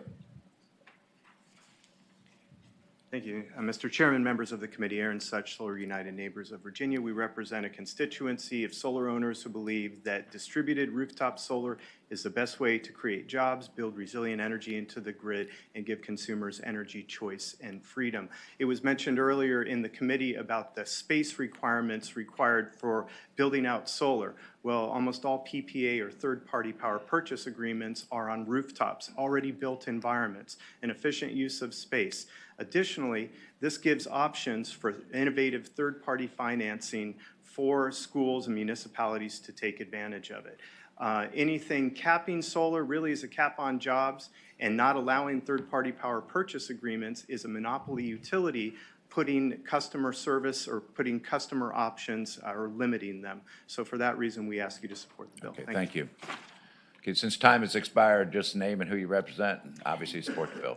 Lena Lewis, the Nature Conservancy. We support this bill. Thank you very much, Nina. Rachel Smucker, Secure Futures. We support this bill. Thank you, Rachel. Bob Shippey, Sierra Club, thumbs up. Thanks, Bob. Angela Navarro, Deputy Secretary of Commerce and Trade. The administration supports this bill. Thank you. Senator John Edwards, 21st Senate District. I'm a co-sponsor of the bill, too, and this simply builds on what we did in 2017. I understand. Yeah. Okay, thanks. Are there anyone opposed to this legislation?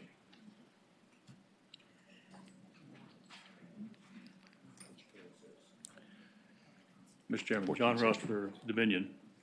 This is a pilot program that has been in effect since 2013 in Dominion's territory. At this point, we have 3.5 megawatts installed out of the 50 megawatts that are allowed. As Senator McClellan told you, we have 13 megawatts, including that 3.5, that's in the pipeline.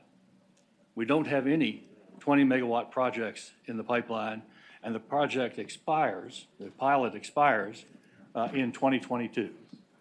Mr. Chairman, I don't think there's any run on the bank at this point. I think if we have applications that come close to running up to the 50 megawatts, we have an opportunity to do something about it. But this is a pilot program, and we want to see what the pilot program does before we take the sunset off and before we expand it by 3 times the size. We'd ask you to defeat this. Thank you. Other questions? Nope. Mr. Jefferson. Ron Jefferson, Appalachian Power Company. We also ask you respectfully to oppose this bill. We are in the pilot program. We've been in it for a couple years now. We're on a limited basis for Appalachian Power Company. It's for private colleges. This bill here expands it again to schools. And as I have emphasized once, we have opportunities now to work within those schools, particularly, again, through the contractual process that we have in play for all of our localities. We currently have 7 megawatts, and we still have 7 megawatts today. You mean no applications? Yes. All right, thank you. Okay. Mr. Chair, if I Senator may McClellan. just wrap up. Sure. The reason that there's only 13 megawatts in the queue, those are the ones that have been filed with the State Corporation Commission. That does not include those that are in the planning stages, which Dominion would not have because they're not the companies planning those projects. 2 solar companies that represent 85% of the market have projected that they plan to build projects that would be 20 megawatts each. And as they try to get their financing, they try to get those plans in place, they really need to know soon, is this even going to be possible, or are we just going to reach the cap if we get there and we're not going to be able to do it? So that's the reason for the bill. I think they have room to run still, Senator McClellan, but Mr. Chairman. is there any comments? Senator McDougal. I have a question. Maybe this is for Mr. Munyon. Can you explain to me lines 27 through 30, what those changes do? As was noted earlier, when APCO got the right to do these programs, they were limited to nonprofit colleges. That's listed on line 27. What they do by striking that language would be to say that any educational institution, which could be K through 12 school or a public college, would be eligible to participate in the pilot in the APCO service territory. Okay. Does that answer your question, Senator McDougal? Okay. All righty, we've heard everything. We've taken the testimony. Committee operates by motion.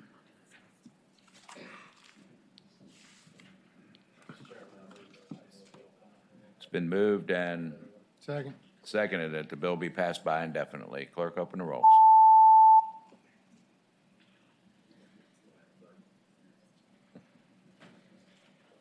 Ten ayes, 3 nays.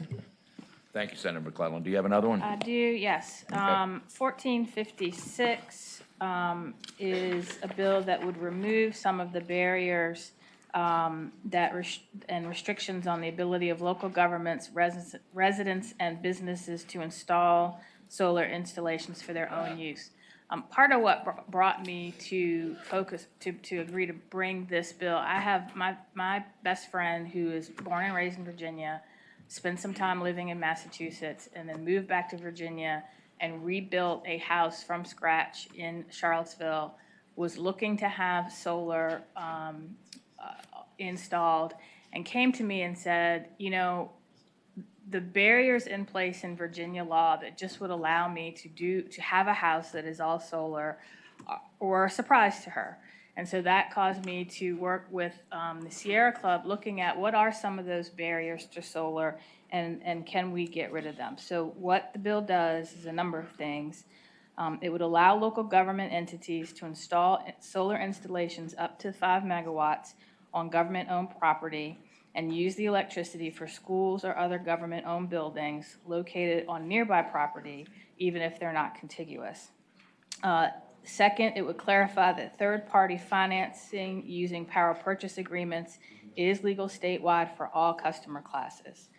Third, it would allow all customers to attribute output from a single solar array to multiple meters on the same or adjacent property of the same customer. Next, it would remove the restriction on a customer's installing a net metered solar installation larger than required to meet their previous 12-month demand. It would allow the owner of a multifamily residential building to install a solar installation on the building or surrounding property and sell that electricity to tenants. It would raise the size cap for net metered non-residential solar installations from 1 megawatt to 2 megawatts. It would lift the 1% cap on the total amount of solar that can be net metered in a utility territory, and it would remove standby charges on residential installations sized between 10 to 20 kilowatts. These are the barriers that a stakeholder group of environmental stakeholders, solar stakeholders identified in Virginia law that they feel is really standing in the way to expanded solar capability that would benefit all customers in Virginia, and that's the bill. Senator McClellan, has this bill been looked at by the Rubin Group, the group that's basically has all the stakeholders as part of the group and has tried to work out compromises? Do we know? I don't believe it has. Okay, thank you. Yeah, Senator Stewart. Senator McClellan, what overall effect would this bill have on rates for electricity? And specifically, would people who do not use solar energy essentially be subsidizing people who want to use it so that they can pay less? I mean, would that be an effect of this? I don't believe that it will, but there are others that might disagree with me. Okay, thank you.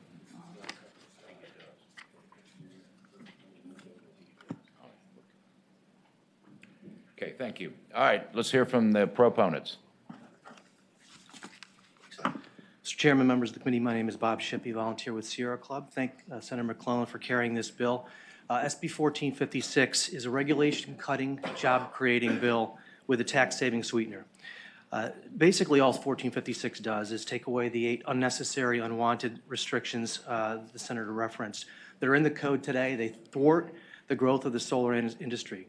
Last year, SB 966 encouraged increased utility solar, and now we need this bill to unshackle the free market for distributed solar, solar that does not require any usable land, Mr. Chairman.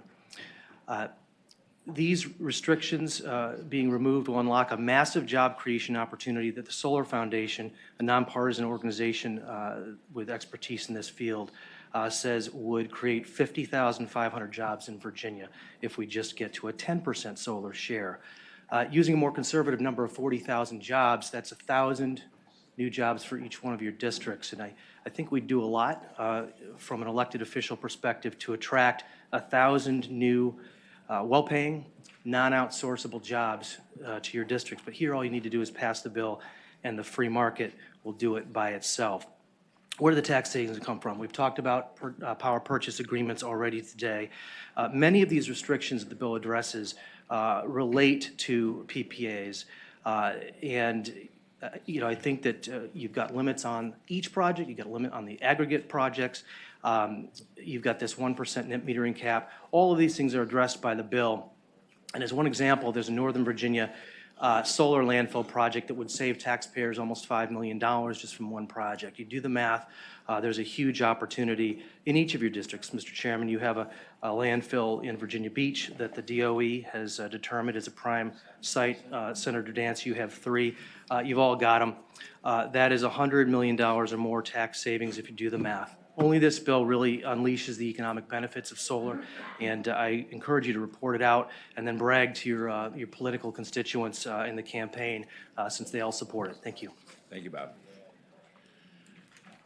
Good afternoon. My name is Kelly McCree. I'm a senior from Fairfax County. The Solar Freedom Bill will help schools in my county go solar by removing the cap on power purchase agreements, which are needed to finance the systems. Please vote in favor of SB 1456. Thank you. Good afternoon. My name is Emma Layton. I'm a senior at Woodson High School in Fairfax County, which just unanimously passed a plan which puts solar on our schools. I endorse the statement given by my classmate Kelly, and I'd like to add my request that you support SB 1456 because it removes the limits on the size of solar systems that can be installed to make solar more cost-effective for Fairfax County. Thank you. Yes, sir. Mayor and such, Solar United Neighbors, we support the bill as a comprehensive way to take out the barriers to solar. Thank you. Thank you so much. Ma'am. Rachel Slunker, Secure Futures, and also on behalf of the Virginia Distributed Solar Alliance, we support this bill. Thank you. Mr. Chairman, members of the committee, Harrison Wallace, CCAN Action Fund, and along with our 20,000 supporters around Virginia, we support this bill. Thank you. Hi, Mr. Chairman. I'm Claudia Arco with Fairfax County, and we support the bill as well. Thank you. Kendall Crawford with Virginia Interfaith Power and Light, a program of Virginia Interfaith Center for Public Policy representing around 700 statewide congregations. We see congregations choosing solar panels already, and this bill would help to assist that with that effort. Thank you. Alex Haney with Affordable Energy Concepts. We support this bill because it could expand the solar market, allow us to hire more solar workers in Virginia. Thank you. Okay. Is there those that oppose the bill? Mr. Chairman, Andrew V. Horn with the co-ops. I would beg the committee's patience. We have a bill coming up from Senator Sturdivant that addresses a lot of these hurdles and has been done so through a consensus process. Thank you. Mr. Chairman, members of the committee, Catherine Bond with Dominion Energy, and with all due respect to the patron, we do rise in opposition to the bill. In addition to many other provisions, it lifts all the caps that exist today on installations of net metering that are getting 3 to 4 times market rate compensation for all the energy they generate. It eliminates the utility's ability to recover from the projects of the largest size, the fixed cost associated with serving those customers. Therefore, it allows free use of the grid to those customers, therefore being paid by others, and it significantly increases cost shifting from customers with solar to customers without solar. Thank you. Mr. Chairman, Ron Jefferson, Appalachian Power Company, we associate our remarks with Dominion and ask you not to support the bill. Ms. Bond, if you could come back up here, Senator McDougal has a question for Mr. you. Chairman, this goes back to the topic we were talking about a little earlier, but Ms. Bond, you indicated that 3 to 4 times the market rate. Can you explain that to me? Mr. Chairman and Senator McDougal, when somebody installs a net metering installation, the utility has an obligation to compensate them at the full retail rate for everything that they generate. So in the case of the residential customer, that's between 11 and 12 cents, whereas market rates or rates that or the cost that it would take for the utility to generate that generation are somewhere between 3 to 4 times, depending on the time of the day, lower than that. Does that answer your question, Senator McDougal? Mr. Chairman, so if I'm understanding that right, if the net metering goes to the grid and I'm not producing it, I don't have a solar facility, I would be paying less as a consumer if I was paying the market rate as opposed to the higher retail rate. Mr. Chairman and Senator McDougal, that is my understanding. Thank you, Mr. Chairman. Senator Stewart, you all perked up. Did you have? Okay, thank you. All right, Senator McClellan, would you like to wrap up? Yeah, just to clarify, technically, they don't get paid. They get a credit for that energy, which is not quite the same thing. But the only other thing I would say is Dominion did raise some concerns with me. From day one, I said I would be willing to talk with them about some amendments to alleviate their concerns. I was never given any specific amendments. If we can continue that process and try to come up with something that would be agreeable, if you want to send it to the Rubin Group, I'm fine with that. I think we are open to trying to figure out if we can get some of these and not all. But I think this is a conversation that is worth having and should be continued. Thank you, Senator McClellan. I suspect the committee's desire is to pass this bill by indefinitely, but we'll make sure that a copy of the bill gets into the Rubin Group for discussion. Typically, we've had a lot of movement over the years using that group, and it gives, outside of the brief time we have here in committee, you know, they're vetted over a series of meetings throughout the year, and generally speaking, when there's consensus, things move a lot easier on there, so we'd like to see you back. Thank you so much. Okay, the committee operates by motion. Been moved and seconded that the bill will be passed by indefinitely. Clerk, open the rolls. And I will say, Senator McClellan, I'll make sure that the group gets a copy of the bill. I would Okay, start appreciate working that, on it. Mr. Chairman. Thank you so much. 10 ayes, 3 nays. Okay, next, Senator Surville. Is this coal ash? Is that all you have, or do you have something else? No, I had a utility undergrounding one, and I've been talking with Dominion. They think there might be a way we can rejigger that, but we need a couple of days. I don't know if the committee's gonna meet one more time, we go by for We the are day. going to meet one more time on Thursday, so start rejiggering. Yeah. Anything else?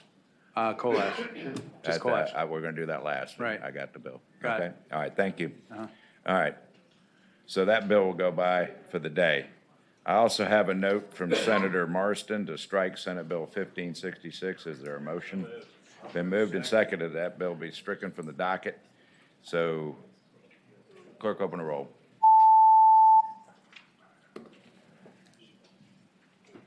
13 ayes, 0 nays. Okay, that bill is stricken. I also have a note from Senator Marston that he asked that Senate Bill 1111 go by for the day until we meet on Thursday. And I just want to caution the committee, we're going to be in for a while Thursday. And if we don't get it done Thursday morning, everything that's left over will be done.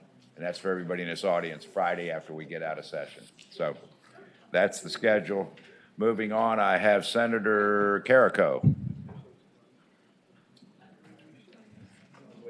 He's on his way down. Senator Suderline.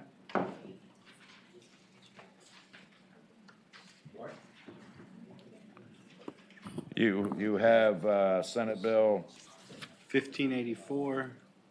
1584. So Senate Bill 1584, Mr. Chairman. Okay. All right, Senate Bill 1584 is a simple but impactful bill that would improve Virginia's current law allowing electricity customers to buy 100% renewable energy products at the retail level. We know that businesses are increasingly turning to renewable energy to try to help achieve environmental goals. Residential customers also express interest in being able to choose where their electricity comes from that they purchase. All customers are looking for the best way to control their price. Current law prohibits licensed competitive service providers from selling 100% utility if the utility has improved product. For the previous 12 years that this was law, the electric utilities were either unwilling or unsuccessful in bringing a product to market despite the growing demand. To retain and attract businesses of all size here in the Commonwealth, Virginia should support affordable renewable energy that can be purchased by retailers or at the retail level by individuals and by businesses, and provided by both the utilities and competitive suppliers. And I think you're going to hear from some of the folks that are interested in buying this very product. Okay, thank you. Are there questions for the patron? Senator Sasslaw. Oh, okay. The questions for the patron. Hearing none, those in favor of the bill.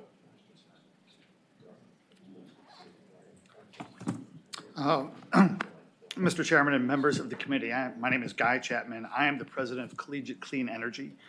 We are a competitive service provider in Virginia, providing 100% renewable energy to our customers.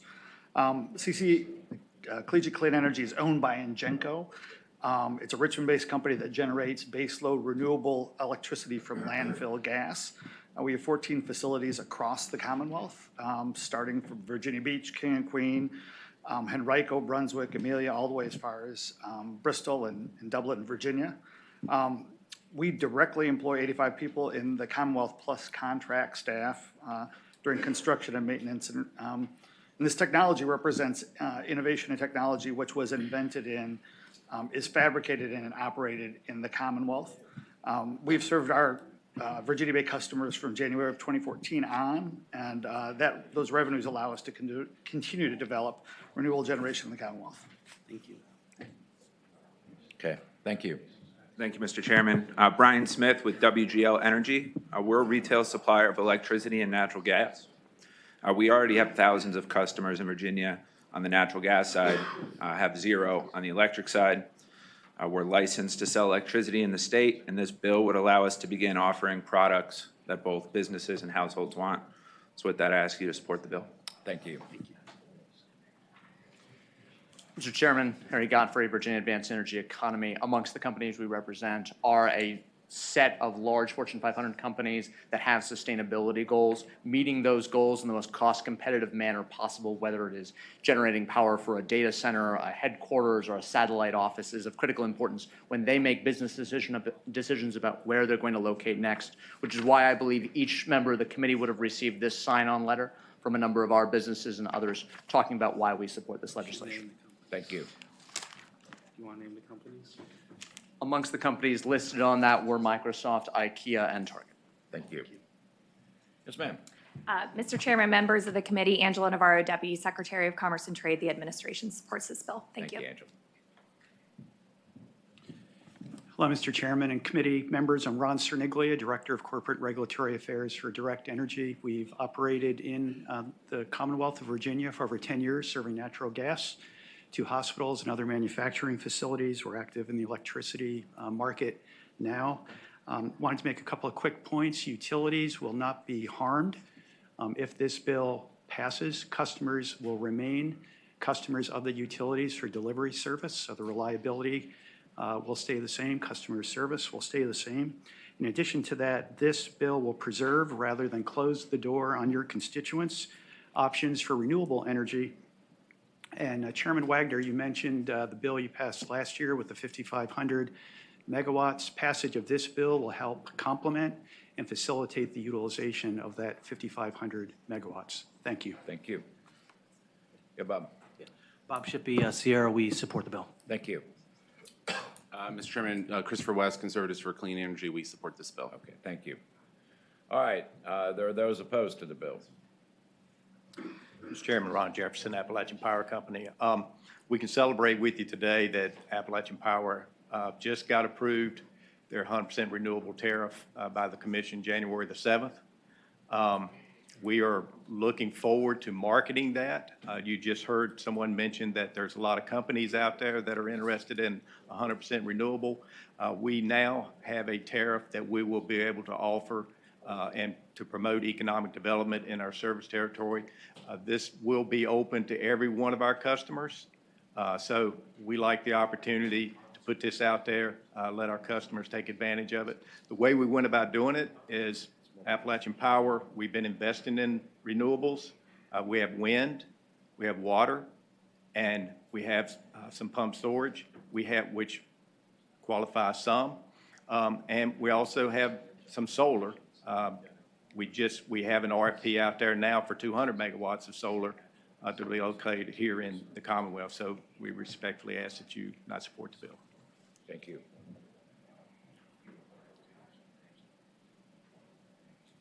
Mr. Chairman, John Russ for Dominion. Back in the end of the 90s, we went to a program of utility deregulation where there were competitive sales that were going on and where you did not have incumbent utilities. And Virginia found that didn't work. They couldn't guarantee they were going to have reliable energy. They couldn't guarantee they were going to have low cost in the state. And in 2007, they went back to a regulated economy. We found in 2007, however, that PEPCO had offered a 100% renewable tariff to a number of Virginia customers who had accepted it. And in the 2007 re-regulation bill, there was a carve-out to allow those 100% renewable tariffs to continue until the incumbent utilities were able to offer the same tariff. And that's the tariff we're talking about at this point. As you heard from APCO, they have now put that tariff in place. Dominion intends to put a similar tariff in place. But in a regulated environment, the appropriate place where you buy that tariff is from your incumbent utility.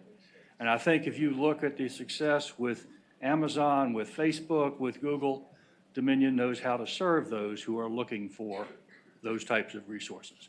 I hope you defeat this bill. Thank you. You'd like to wrap up, Senator Suderline?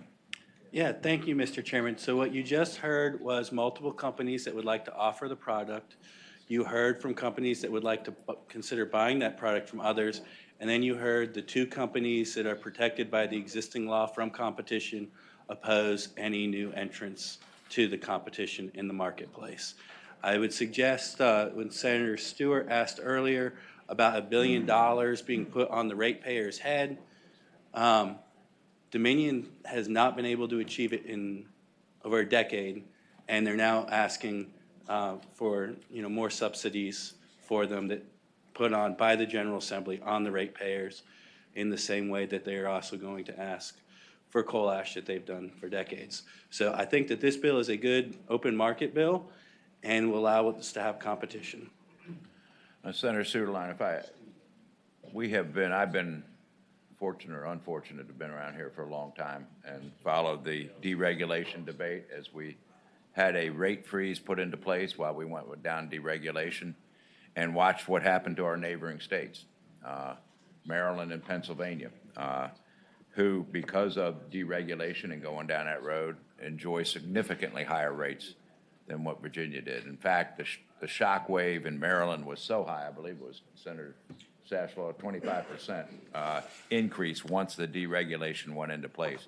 When we witnessed that in Virginia, we said, perhaps our regulated environment that delivers electricity to our customers at the lowest rate in the Mid-Atlantic and one of the lowest rates in the nation, perhaps the machine ain't broken. Perhaps we ought not try to fix it, and that's the route that we took. And I think that if you look at any one of our economic development tools that they put out of the VEDP or anything else, one of the first things they market is low electric rates. And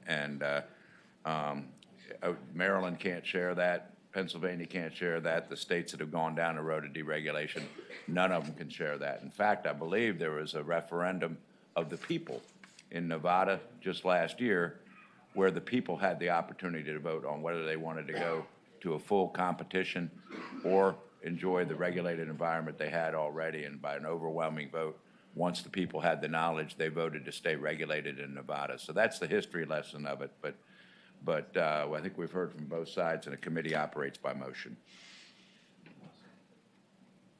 Do I hear a motion?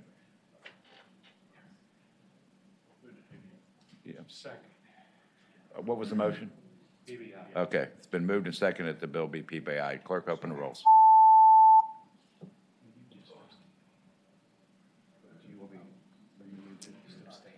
Okay, thank you. 12 ayes, 1 nay. All right, Senator Suline, I think you have another one, 1583? Yes, Senate Bill Okay. 1583. First, I'd like to offer an amendment. I have an idea what's going to happen to this bill, but I'd at least like to clarify the intent. Sure. On line 61, it's right there at the top of page 2, the new sentence would begin, notwithstanding any provision in this subsection, parenthesis C, close parenthesis, or subsection, parenthesis D, close parenthesis, to the contrary, comma, in the case of a customer of an electric cooperative, comma, the advance written notice period established in the subsection shall be 5 years rather than 90 days. Okay, is there a motion on that amendment? Been moved and seconded the amendment be adopted. All those in favor say aye. Any opposed? Okay, the amendment's for us. Senator Suderline, why don't you tell us what the bill does now that it's amended? Yes, Senate Bill 1583 shortens the period that a utility customer who switches from an investor-owned electric utility to a licensed competitive supplier, how long they'd be barred from returning to the customer of its utility. It's currently 5 years, which I believe is the longest in the entire country. I've asked if anyone has anything shorter, and at least as of last year, no one had, and no one had when I asked again this year, to 90 days. And that's the bill. And I expect the same people that like competition will like it, and the same incumbent providers will not like it. Okay, so if they agree to go out and buy electricity from somebody cheaper and they find out they don't like it, they can come back in 90 days, not 5 years. Is that essentially what the bill does? That's the short version. One fiscal quarter versus Okay. 20. Does the committee understand the bill? Okay. Are there those here to support the bill?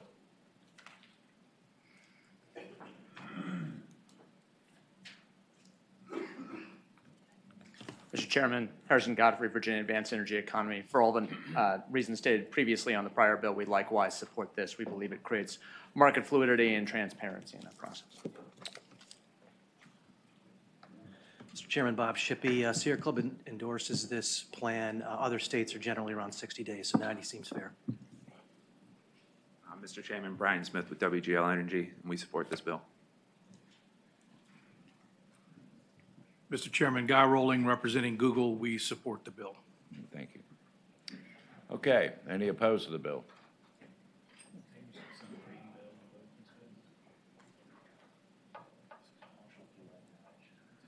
Mr. Chairman, John Ross for Dominion. We talked a little bit in the last bill about the 2007 Re-Reg Act.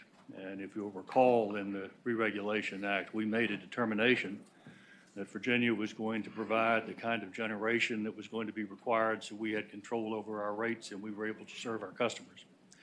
And in that 12 years since we passed re-regulation, Dominion has invested about $30.7 billion in the energy infrastructure in this state, trying to provide the generation and the transmission and the other things that we need to make things work. The provision that allows a 5-year wait is because when you're doing electrical infrastructure, when you are doing a planning for bringing in a large customer, you have to have the time to be able to build the infrastructure and serve that customer. It's the reason that we've had that long wait so that we don't put a large customer back on the grid when we can't support it and don't have the infrastructure to do so. That's been the purpose of it all the way through. You'll hear stories of shorter times in other states. Those are deregulated states. Those are states where they have no requirement who has to serve the customer, where the utility doesn't care because they are not regulated or controlled on that. We want to make sure we've got the capacity to serve the customers. If we've got a large customer that's coming back into the system, we need to have enough advance notice to make sure that we can deal with it from a generation and service capacity. We'd ask you to defeat the bill. Thank you. Thank you. Mr. Chairman, Ron Jefferson, Appalachian Power Company. In addition to that, also wanted to make the point that in the code now, a customer who decides to go shop and then wants to come back can come back. They don't, the notice is there, but they can come back. They're just required to go to the commission. And as the commission looks and determines what needs to take place in order for them to come back, whether or not there needs to be some sort of rate adjustment or anything like that, then the commission can decide that they could come on back at that time. Thank you. Okay, I think we understand the bill. Senator Sutline, you want to wrap up? Yeah, the summary of this bill is the same as the last one. You just heard from the companies that would like to be able to compete here in Virginia, that the current law makes very difficult for anyone else to compete, especially after the previous bill was defeated. And then you heard from companies that would like to buy. You specifically just heard from Google. In the past I've heard that, my attempts to try to open up the market on this, we really shouldn't do that because shopping was really meant just for the big companies. I'm sorry I don't have Apple, but Google's up there. And then you heard from the 2 incumbent providers that, again, don't want there to be competition. So that's the summary of the bill again. Okay. Committee operates by motion, and I will make this comment about Google. Anybody that doesn't want to work with the Department of Defense, I don't want any business with anyway. So Google made a definitive statement that they want to work with the Department of Defense and wouldn't accept any contracts from them. Thank God Amazon will. So I'll make that comment, but beyond that, committee operates by motion. Move to report. It's been moved and seconded that the bill be reported. Clerk, open the rolls.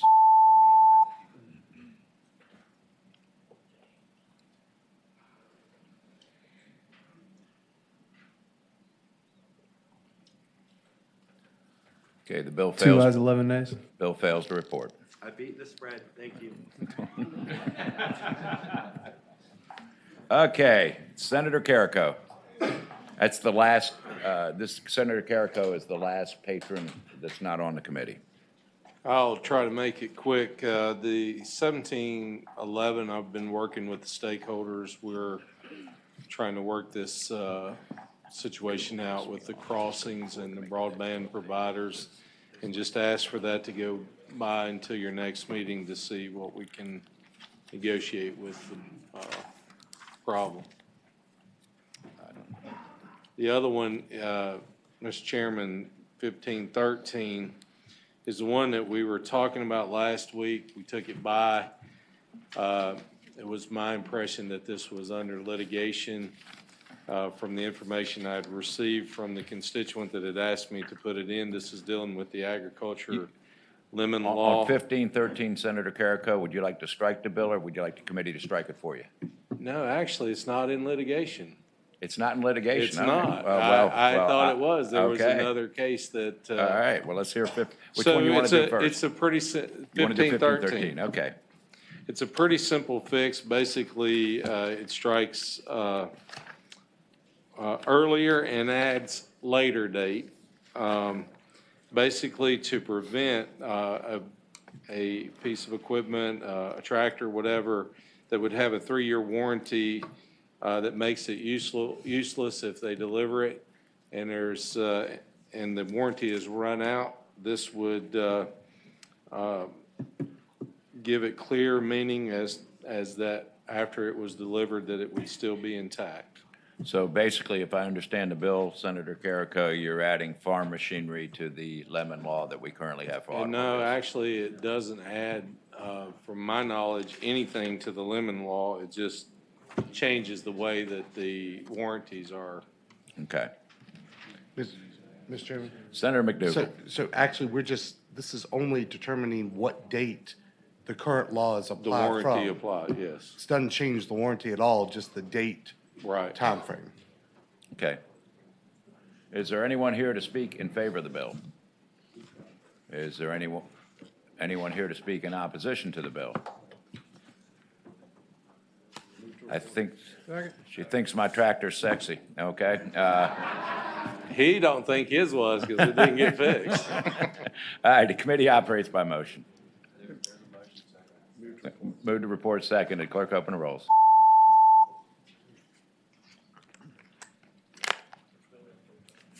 Okay. 13 ayes, 0 nays. Thank you, Mr. Chairman. And the other bill, Senator? Just 1711, just wanted to go by for the day. I think I've got it worked out. Okay, all right. Bye for the day. That's right, we already made that motion. Thank you. Okay, we're up to patrons. Senator Sasslaw.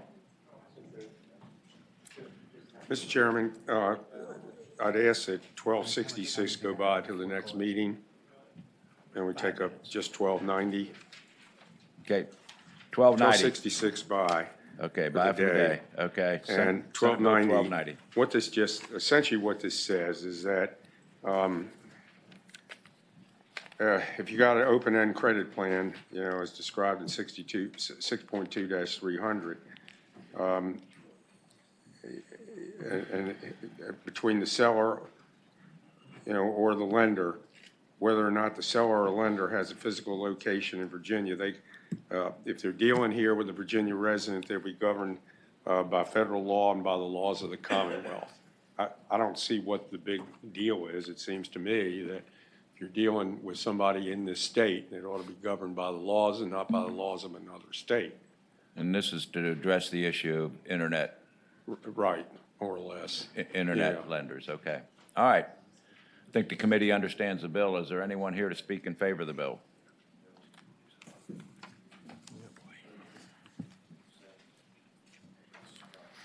Mr. Chairman, members of the committee, Dana Wiggins with the Virginia Poverty Law Center.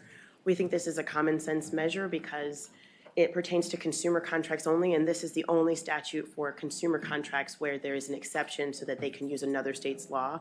If you're a payday lender or a car title lender or a consumer finance company, you have to use Virginia law. And this is the only exception for consumer contracts where you're allowed to use another state's law, unless you're obviously a bank or a credit union, in which case, if internet lenders would like to be classified as a bank or a credit union and they would like to be under those regulations, we'd be happy to have them under those regulations. But if they want to have a separate kind of scheme for themselves, then we believe that Virginia law should apply. All right, thank you. Mr. Chairman, can Senator I ask Stewart. the young lady a question? Absolutely. I'm sorry. You said that this was the only example where you could In agree a consumer to another contract. state's law? Unless you're a bank or a credit union, you're chartered as a bank or a credit union, in which case you would have that exception. So like if you're a federally chartered bank, for example. I thought you could contract to agree to use another state's law in a great deal, many of cases. This is for a consumer contract for a lending of money. This is the only statute we found, other than if you're regulated as a bank or a Thank credit you. All right. Any other questions? Okay. Mr. Chairman, members of the committee, Dave Irvin with the Attorney General's Consumer Protection Section. We support the bill for all the reasons that have already been stated, so I won't belabor your time. We urge you to support the bill. Thank you, Dave. Any others wish to speak in favor? Okay, are there those opposed to the bill?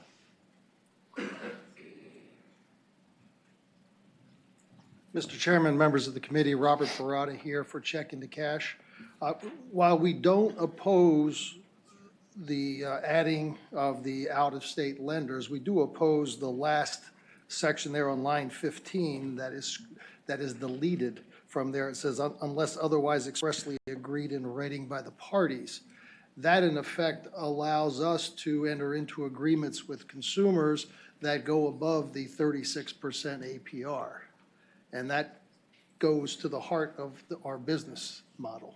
So because of that, we strongly oppose this particular piece of legislation. I don't think, is there a 36% open-ended credit limit in open-ended credit lending? Senator Sasslaw has a question. Yeah, Mr. Chairman, I'd respond that there is not one, but if you scratch that, then we would be, we'd have to revert back to the laws of the Commonwealth. So if you removed that deletion on there, we would not object to the bill. Okay, thank you. Mr. Chairman, Nicole Brenner with Reed Smith on behalf of the Online Lenders Alliance. We ask you to oppose this legislation. It's very normal to have in contracts a choice of law provision. We'd ask you not to interfere with our existing contracts or our private right of contract, like Senator Stewart alluded to. And the preceding code section is, I think, what the Poverty Law Center was referencing, which has the exact same language for other lenders. Thank you. Thank you. Okay. Mr. Chairman. Senator Stewart. If I understand this right, what you're trying to do is put the internet lenders on the same playing field as the bricks and mortar lenders. Is that accurate? More or less, but I mean, more or less. But it seems to me that, I mean, I don't see where we're interfering with business. If these out-of-state lenders, don't want to abide by our laws or can't comply with it and they're doing business in Virginia, they shouldn't be doing business here. I mean, that's generally format. I don't see the big deal. It's not going to put them out of business. Okay. I think we understand the They bill. just don't want any interference or anything, any change. But I don't see what, I mean, I'm not capping anything in here, although quite frankly, Al Capone had better rate offers than this crowd.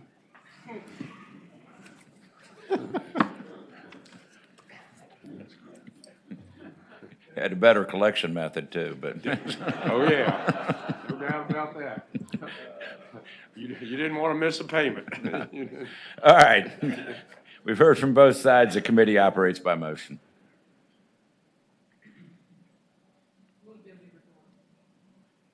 Been moved and seconded that the bill be reported. Clerk, open the rolls.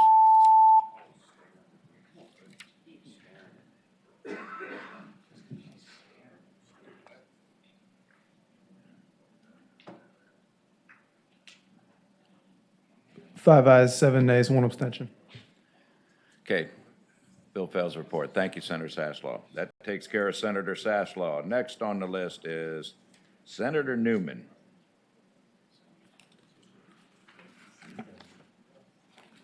Senator Newman, you have a bill.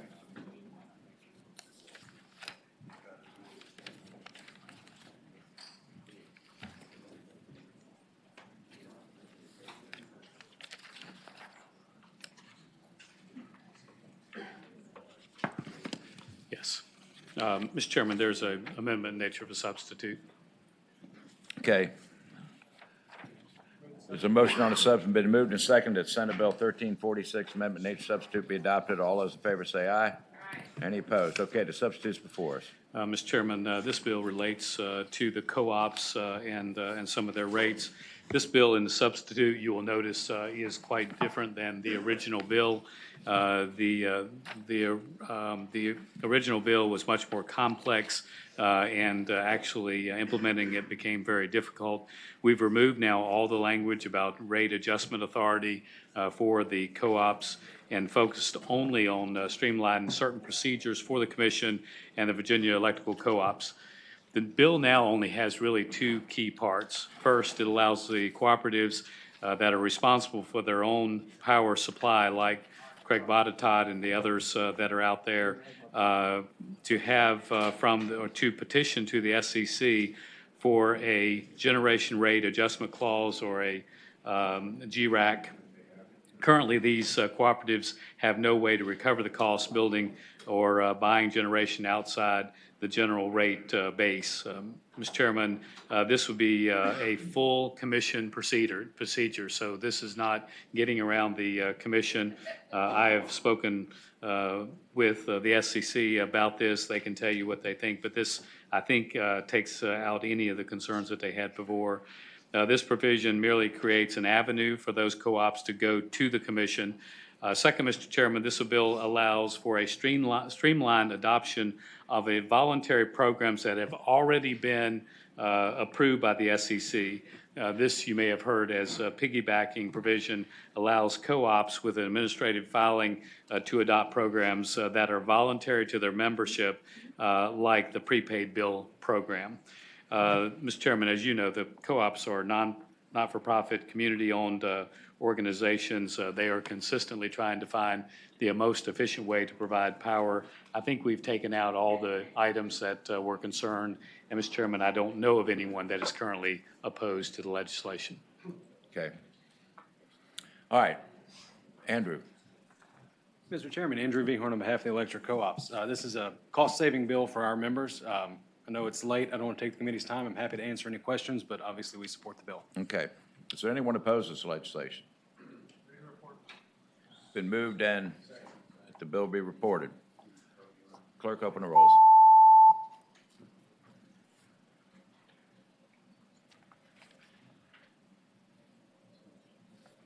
Thirteen ayes, 0 nays. Okay, I had the last two bills. Who wants to chair?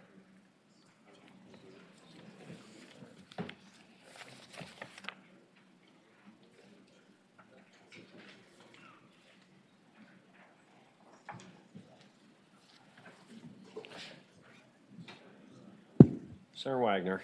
Thank you, Mr. Chairman. I have two bills for you today. We'll take Senate Bill 1662 first, if that pleases you. And what 1662 does, Mr. Chairman, is it provides that any determination from the State Corporation Commission that an energy efficiency program is not in the public interest, that the State Corporation Commission provide with its final order the work product, the analysis of the tests conducted by the staff of the commission in making the determination, kind of a sunshine bill. We have an amendment in nature substitute, and I would ask that the committee adopt the nature of a substitute. Senator Wagner moves. Senator Chafin seconds the adoption of substitute. All in favor signify by saying aye. Aye. All opposed, substitutes before us. Okay, and it also, Mr. Chairman, provides that when a utility does apply for a rate adjustment clause for one of these energy efficiency programs, that in the proposed budget shall include the proposed budget for the design, implementation, and operation of the energy efficiency programs, and be approved by the commission, finds that the proposed budget is reasonable and prudent. The measure also provides that the commission may reduce the proposed budget for a program in its final order and shall include an analysis of the impact of such budget reduction upon the cost effectiveness of the program. The bill also requires that any rate adjustment clause approved for energy efficiency programs remain in effect until, one, that the approved energy efficient program is no longer cost effective, or two, the utility exhausts the approved budget for the program. Just trying to bring a little bit more clarity. I think there's been, from some of the stakeholders, a little bit of a question when the SEC does issue an order. It doesn't really provide the amplifying information. As you know, we put some conditions on these in the bill we passed last year. And there's a question of whether the conditions have met. So I think it's an opportunity to open it up for discussions. And so I don't know if there are people here to support. Yeah, there are. My goodness. Well, Senator Wagner, any member of the committee have any questions of the patron? All right, let's hear from those who wish to support the bill. First of all, I see a long line in support of the bill. Are you aware of any opposition to the bill? Is there any opposition? Anyone here to speak in opposition to the bill?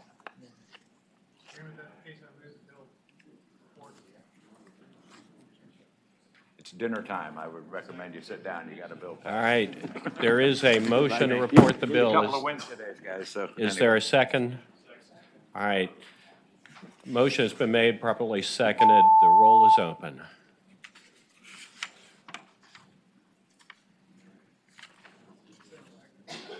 Oh, yeah, I'm sorry. All right, that bill is reported. You have Thank you. 11 one ayes, more? 2 nays. Okay, and then we have the final bill is the proverbial coal ash bill, Mr. Chairman. And there's an amendment nature substitute, and I would ask, I will make a motion that the amendment nature substitute be adopted. Senator Wagner moves, Senator Chafin seconds the adoption of substitute. All in favor signify by saying aye. All opposed, substitute's adopted. Okay, and there are a couple of little line amendments that are suggested. I had them up there on my podium. Unfortunately, does somebody have those line amendments? Catherine? Jack, you got those? Line amendments to the substitute? Line amendments to the substitute, Mr. All Chairman. right. You have all my notes up there, so I will have to rely on. Yeah, I got those two. But let's take the first in the body.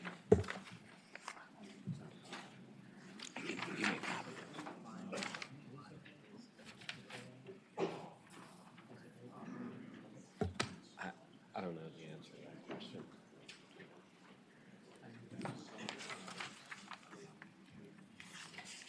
Okay, the two amendments to 1355, and these amendments are drawn to the substitute that you have, line 23. At the end of the line, insert the above definition shall be interpreted in a manner consistent with 40 CFR 257, except it's expressly provided herein. And at line 88, after 220. Okay. Chrissy, you got that? Okay, thank you. And on line 88, after 225 million on insert Virginia. All right. Make it clear. Senator And I would Wagner- so move those amendments be adopted. Senator Wagner moves, Senator Cosgrove seconds those amendments. All in favor signify by saying aye. Those are technical amendments? Yes, they are, Okay. clarifying. All in favor of those amendments signify by saying aye. Aye. All opposed? All right, passes 1-0. Mr. Chairman, Two. Senator I voted Cosgrove. for it. would it be proper to make a motion at this time to roll Senate Bill 1009 and Senate Bill 1534 into Senator Wagner's substitute 1355? It Is would that be. agreed I among the second, patrons? Yes, that was the result of the subcommittee. All right. There's a motion properly seconded to roll those bills into Senator Wagner's bill unless the patrons as chief co-patrons. All in favor signify by saying aye. Aye. Aye. All opposed? That motion is adopted. Senator Dance, you had the bill also. No, I was second Senator bill. Mr. Chairman, We just rolled that in. if I We might, just- Senator Dance was listed as a chief co-patron at the subcommittee level. Yes. Yes. Yeah, so that's right. She Okay. would also be listed as such. So all three bills are rolled together. All right, Mr. Chairman, let me briefly describe. This is the coal ash bill, and what the coal ash bill does is set up a mechanism whereby we permanently take care of the coal ash problem within the Commonwealth of Virginia.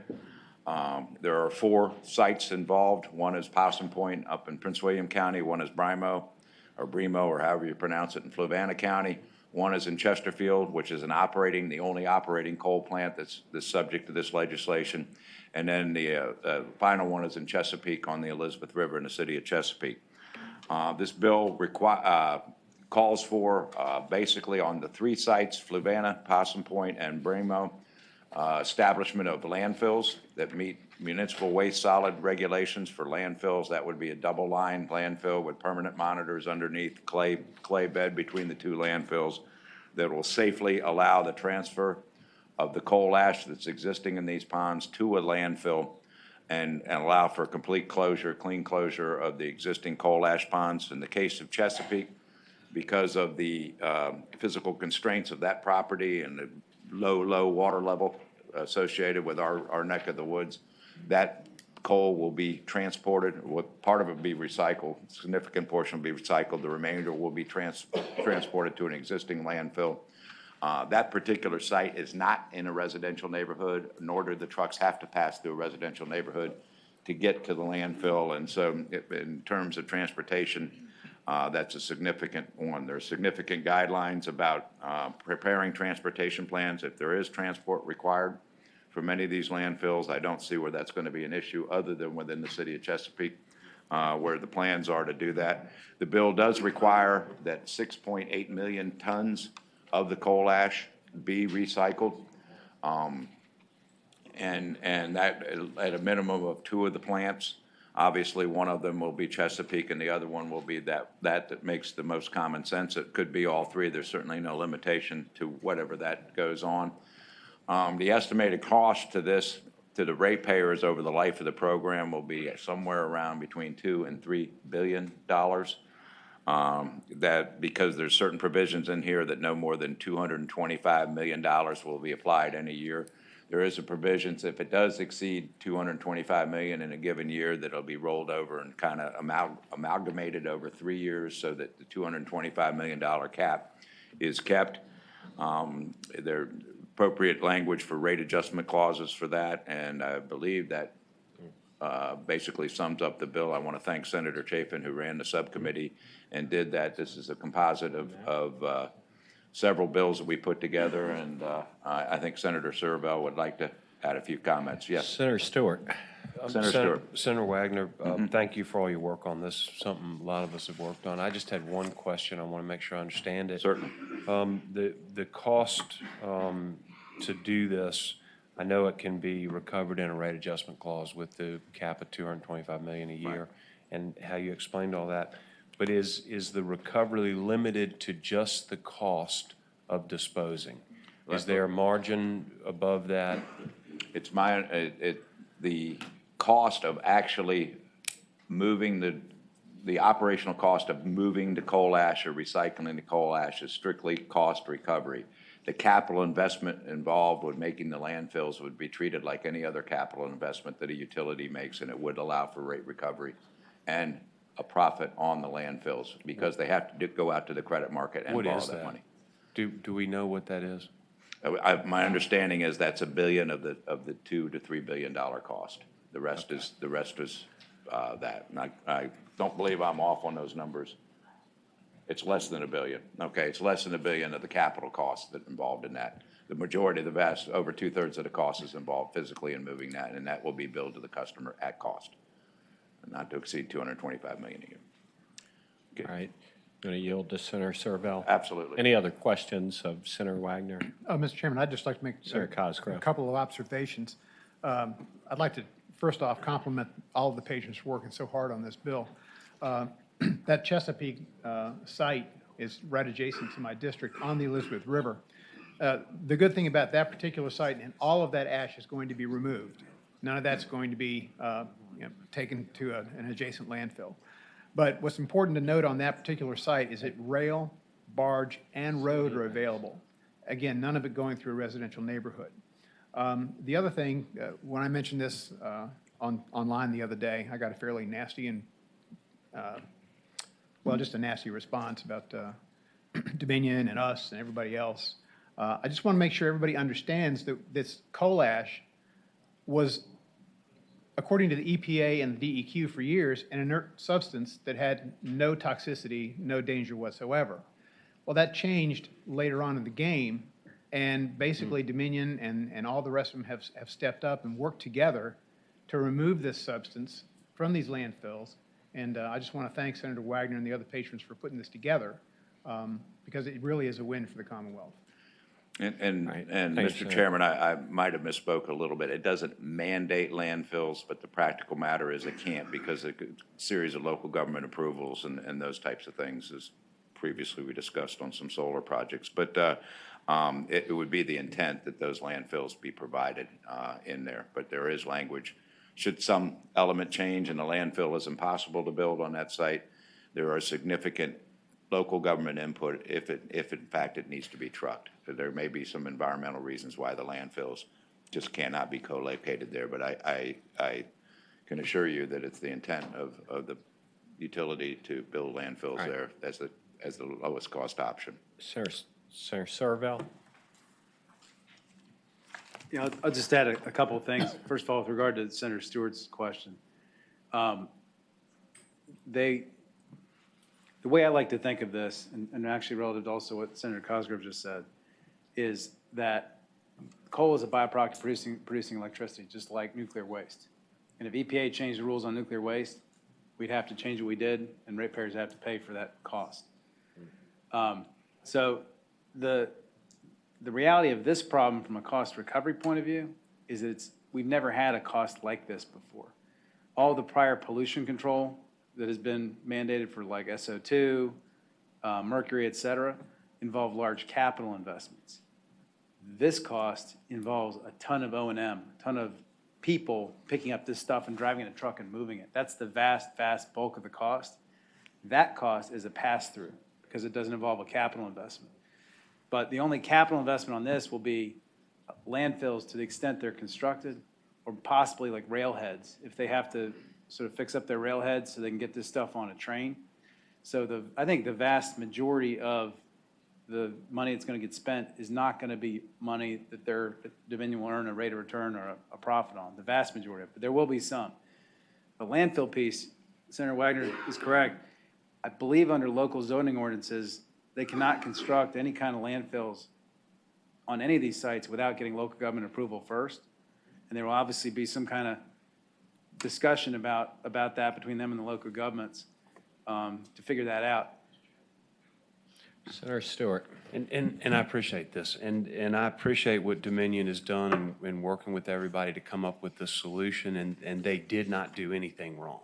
Right. They were complying with EPA regulations and otherwise, and but I guess my question is anybody willing to consider just making this all a pass-through expense without a profit margin? Because it's a lot of money and we got to pay for it. We being all ratepayers have to pay for it. I will say this, Senator Stewart, that when you make a capital investment of the magnitude that we're talking about, is similar in scope and size to a new combined cycle plant, that we'd make a capital investment, which there would be a rate adjustment clause. This company has got to go out and borrow the money on the credit market, where typically these type of capital investments is how utilities make their money. And again, not only are they not in violation of any, they're in full compliance with EPA laws, and we're asking them to go the extra mile. But I think you need to consider this is a capital investment. This is something they will have to go out and on the credit markets and borrow money. And typically, that has always been something that we allow the utilities. That's how they earn money, is a good rate of return on capital investments. And so this is another capital investment, quite frankly, that we are dictating and mandating to them, not something that they are required to do by any violation of any environmental law. I think it's appropriate, like we would any other capital investment, they do get a rate of return on that. But I do I will say this, that as Senator Serval said, as I said previously, the bulk of the money is going to be spent on moving this stuff back and forth and recycling it. And I have to tell you, within the bill, I have a little bit of angst about mandating 6.8 million tons of recycling with no limit on the cost of that. And it caused me a little bit of pause of concern as I went through that. And so we're doing everything we know how to reduce and minimize the impact to the ratepayers across the board. But I think it would be over and above to think that a capital investment of this magnitude wouldn't be treated like any other capital investment of this magnitude from a utility. All right, thank you. Right. Any other questions? Is there anybody who wishes to speak in favor? Or, first of all, opposition?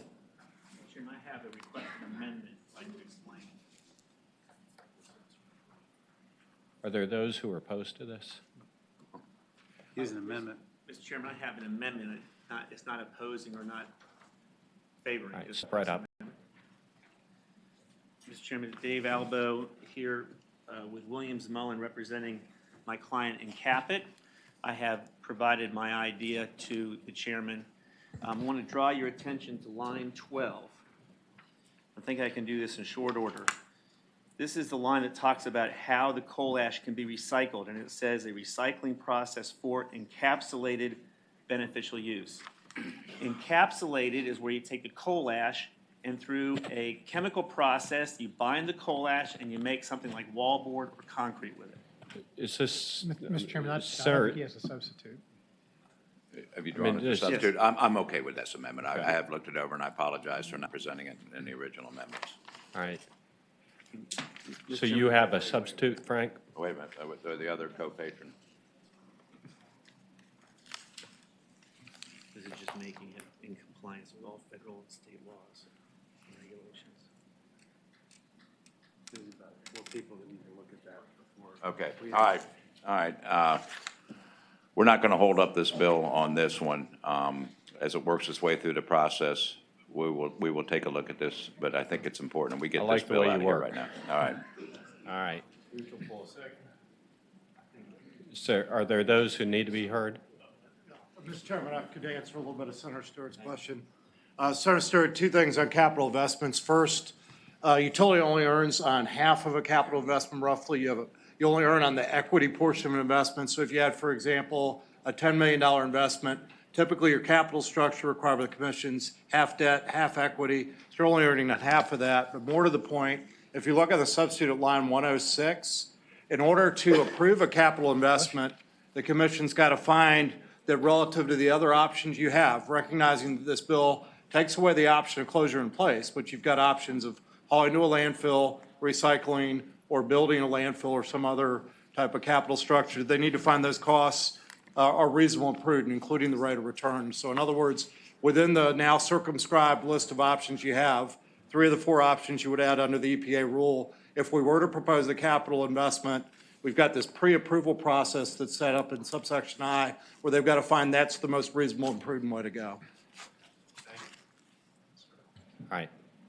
Anybody need to be heard in opposition? I'm neither in opposition nor support. Mr. Chairman, members of the committee, my name is Patrick Carr. I'm with the State Corporation Commission. The commission wanted to just kind of highlight 2 things for y'all's consideration. As I said, we take no position on the bill. There's been a lot of discussion about financing costs and profit margins. I would just point out that the bill, as has been noted, does not preclude recovery of financing costs. That would include a profit margin, as Mr. Murray just described. The treatment that Dominion has talked about and that the patrons have talked about, where the majority of the costs will be treated as expensed, and the term they've used is to pass through without any return. I would simply point out that that is a different accounting treatment and rate-making treatment than has been proposed in Dominion's current environmental rate adjustment clause proceeding to deal with coal ash costs at other ponds. Just wanted to point that out. The second very brief point that I would make is the $225 million annual limit is something of a soft cap because it can be exceeded if needed due to amortization of prior period under recoveries. That is to say, if the costs are more than $225 million in a given year, those can be carried forward as the patron described. So just wanted to point out that customers may be required to pay more than $225 million in a given year due to that. And I'm available for any questions if any of the committee members. Anybody have any questions, State Corporation Commission? Chairman, I would move to report the bill. Well, hang on one second. Let me just ask this. I mean, as the agency charged with representing consumers, does the Attorney General's office have a position on the bill?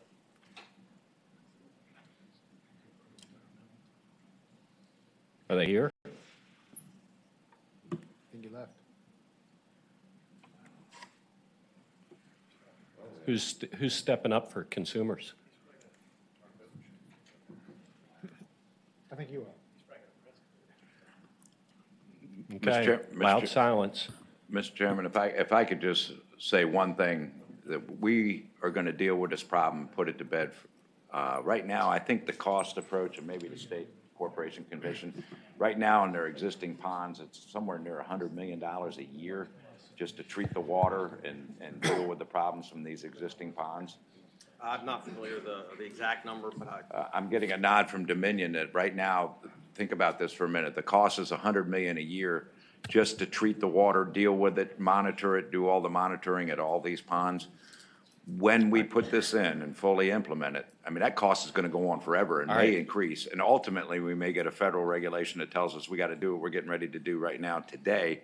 But in the meantime, that $100 million will still come out of the ratepayer's pocket year after year after year after year with no end unless we deal with this problem today and put it to bed. And so that's an ongoing cost that will only go up as we go forward, as opposed to, if you will, sucking it up now, dealing with the problem, and putting it to bed for good, and make that cost go away for the Is next that 2 a- or 3 generations. Is that a motion to report? That's a motion to report, Mr. Chairman. All right. And to go to finance. And go to finance. All right. Any further discussion, any other questions? The roll is open.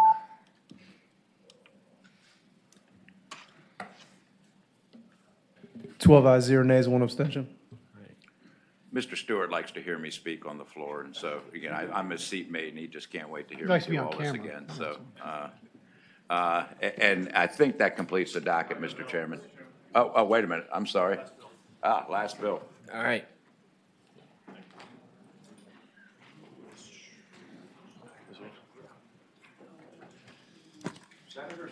Yes, sir, Mr. Chairman. This is Senate Bill 1769. This is a Peace in the Valley bill that comes out of the Rubin Group that relates to net metering. And it's a bill that is specific to the co-op territories. And what this bill does, the co-ops are almost at their 1% load. And so what this bill is going to do is it's going to allow them to phase in an increase of their cap net metering load to 5% and then up to 9%. And there is a substitute, Mr. Chairman. Is there a motion on substitute? Been moved and seconded to substitute Senate Bill 1769 be adopted. All those in favor say aye. Any opposed? Okay, the substitute's before us. Senator Sturtevant. Yes, sir. So in addition to increasing the caps for the net metering, it's also going to increase the availability of third-party purchase power agreements. Initially, it will be, these PPAs will be available for localities and nonprofits, and then after a transition period, they'll also be available for all rate classes. And then the other big piece of this, Mr. Chairman, is that, again, over the course of this transition period, the residential load cap will be increased from 100% up to 125%. And those are the primary takeaways as they pertain to the co-ops. And then with regard to Dominion territory, this is going to set up a framework for raising the net metering cap in Dominion territory by convening a work group in 2019 to begin setting up that framework for future legislation.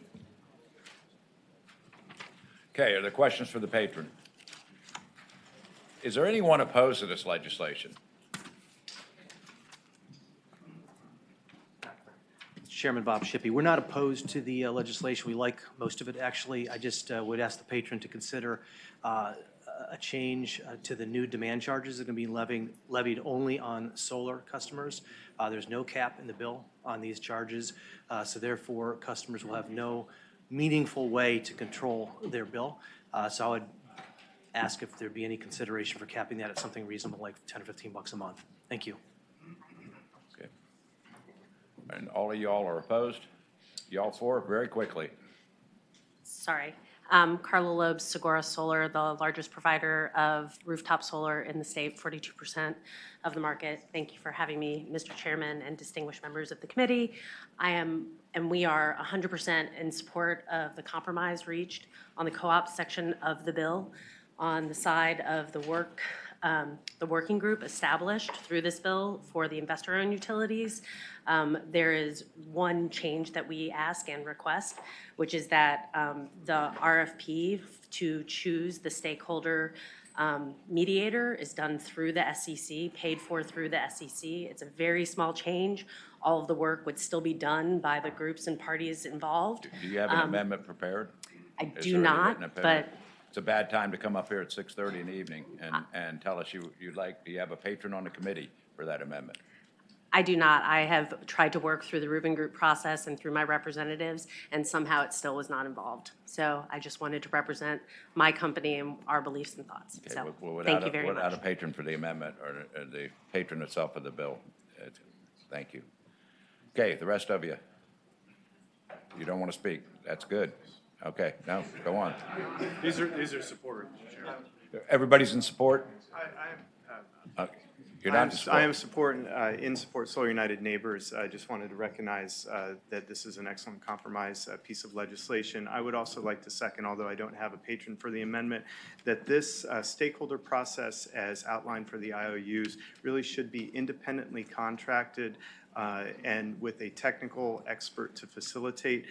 Just for the good of the order, DOE Regulatory Assistant Project does offer independent facilitation. As a constituent of Mr. Sturdivant in Senate District 10, I appreciate you bringing this forward, and again wanted to recognize the work of the cooperatives in the Rubin Group with this compromise legislation. Let me just Thank say you. this. First of all, it's a bicameral legislation, so you have another bite for amending on the other side, and then obviously there's a chance for a floor amendment. But, bringing this here, the Rubin Group was established to get all the parties together to finally agree on something, because, and nobody leaves perfectly happy anytime anyone goes into one of these things. So because you didn't get the language that you would like with a large group working on it, and don't have a patron to come in at this point in time to explain why, kind of defeats the purpose of the Rubin Group. And if my fear is if we start going down this road, we're going to end up debating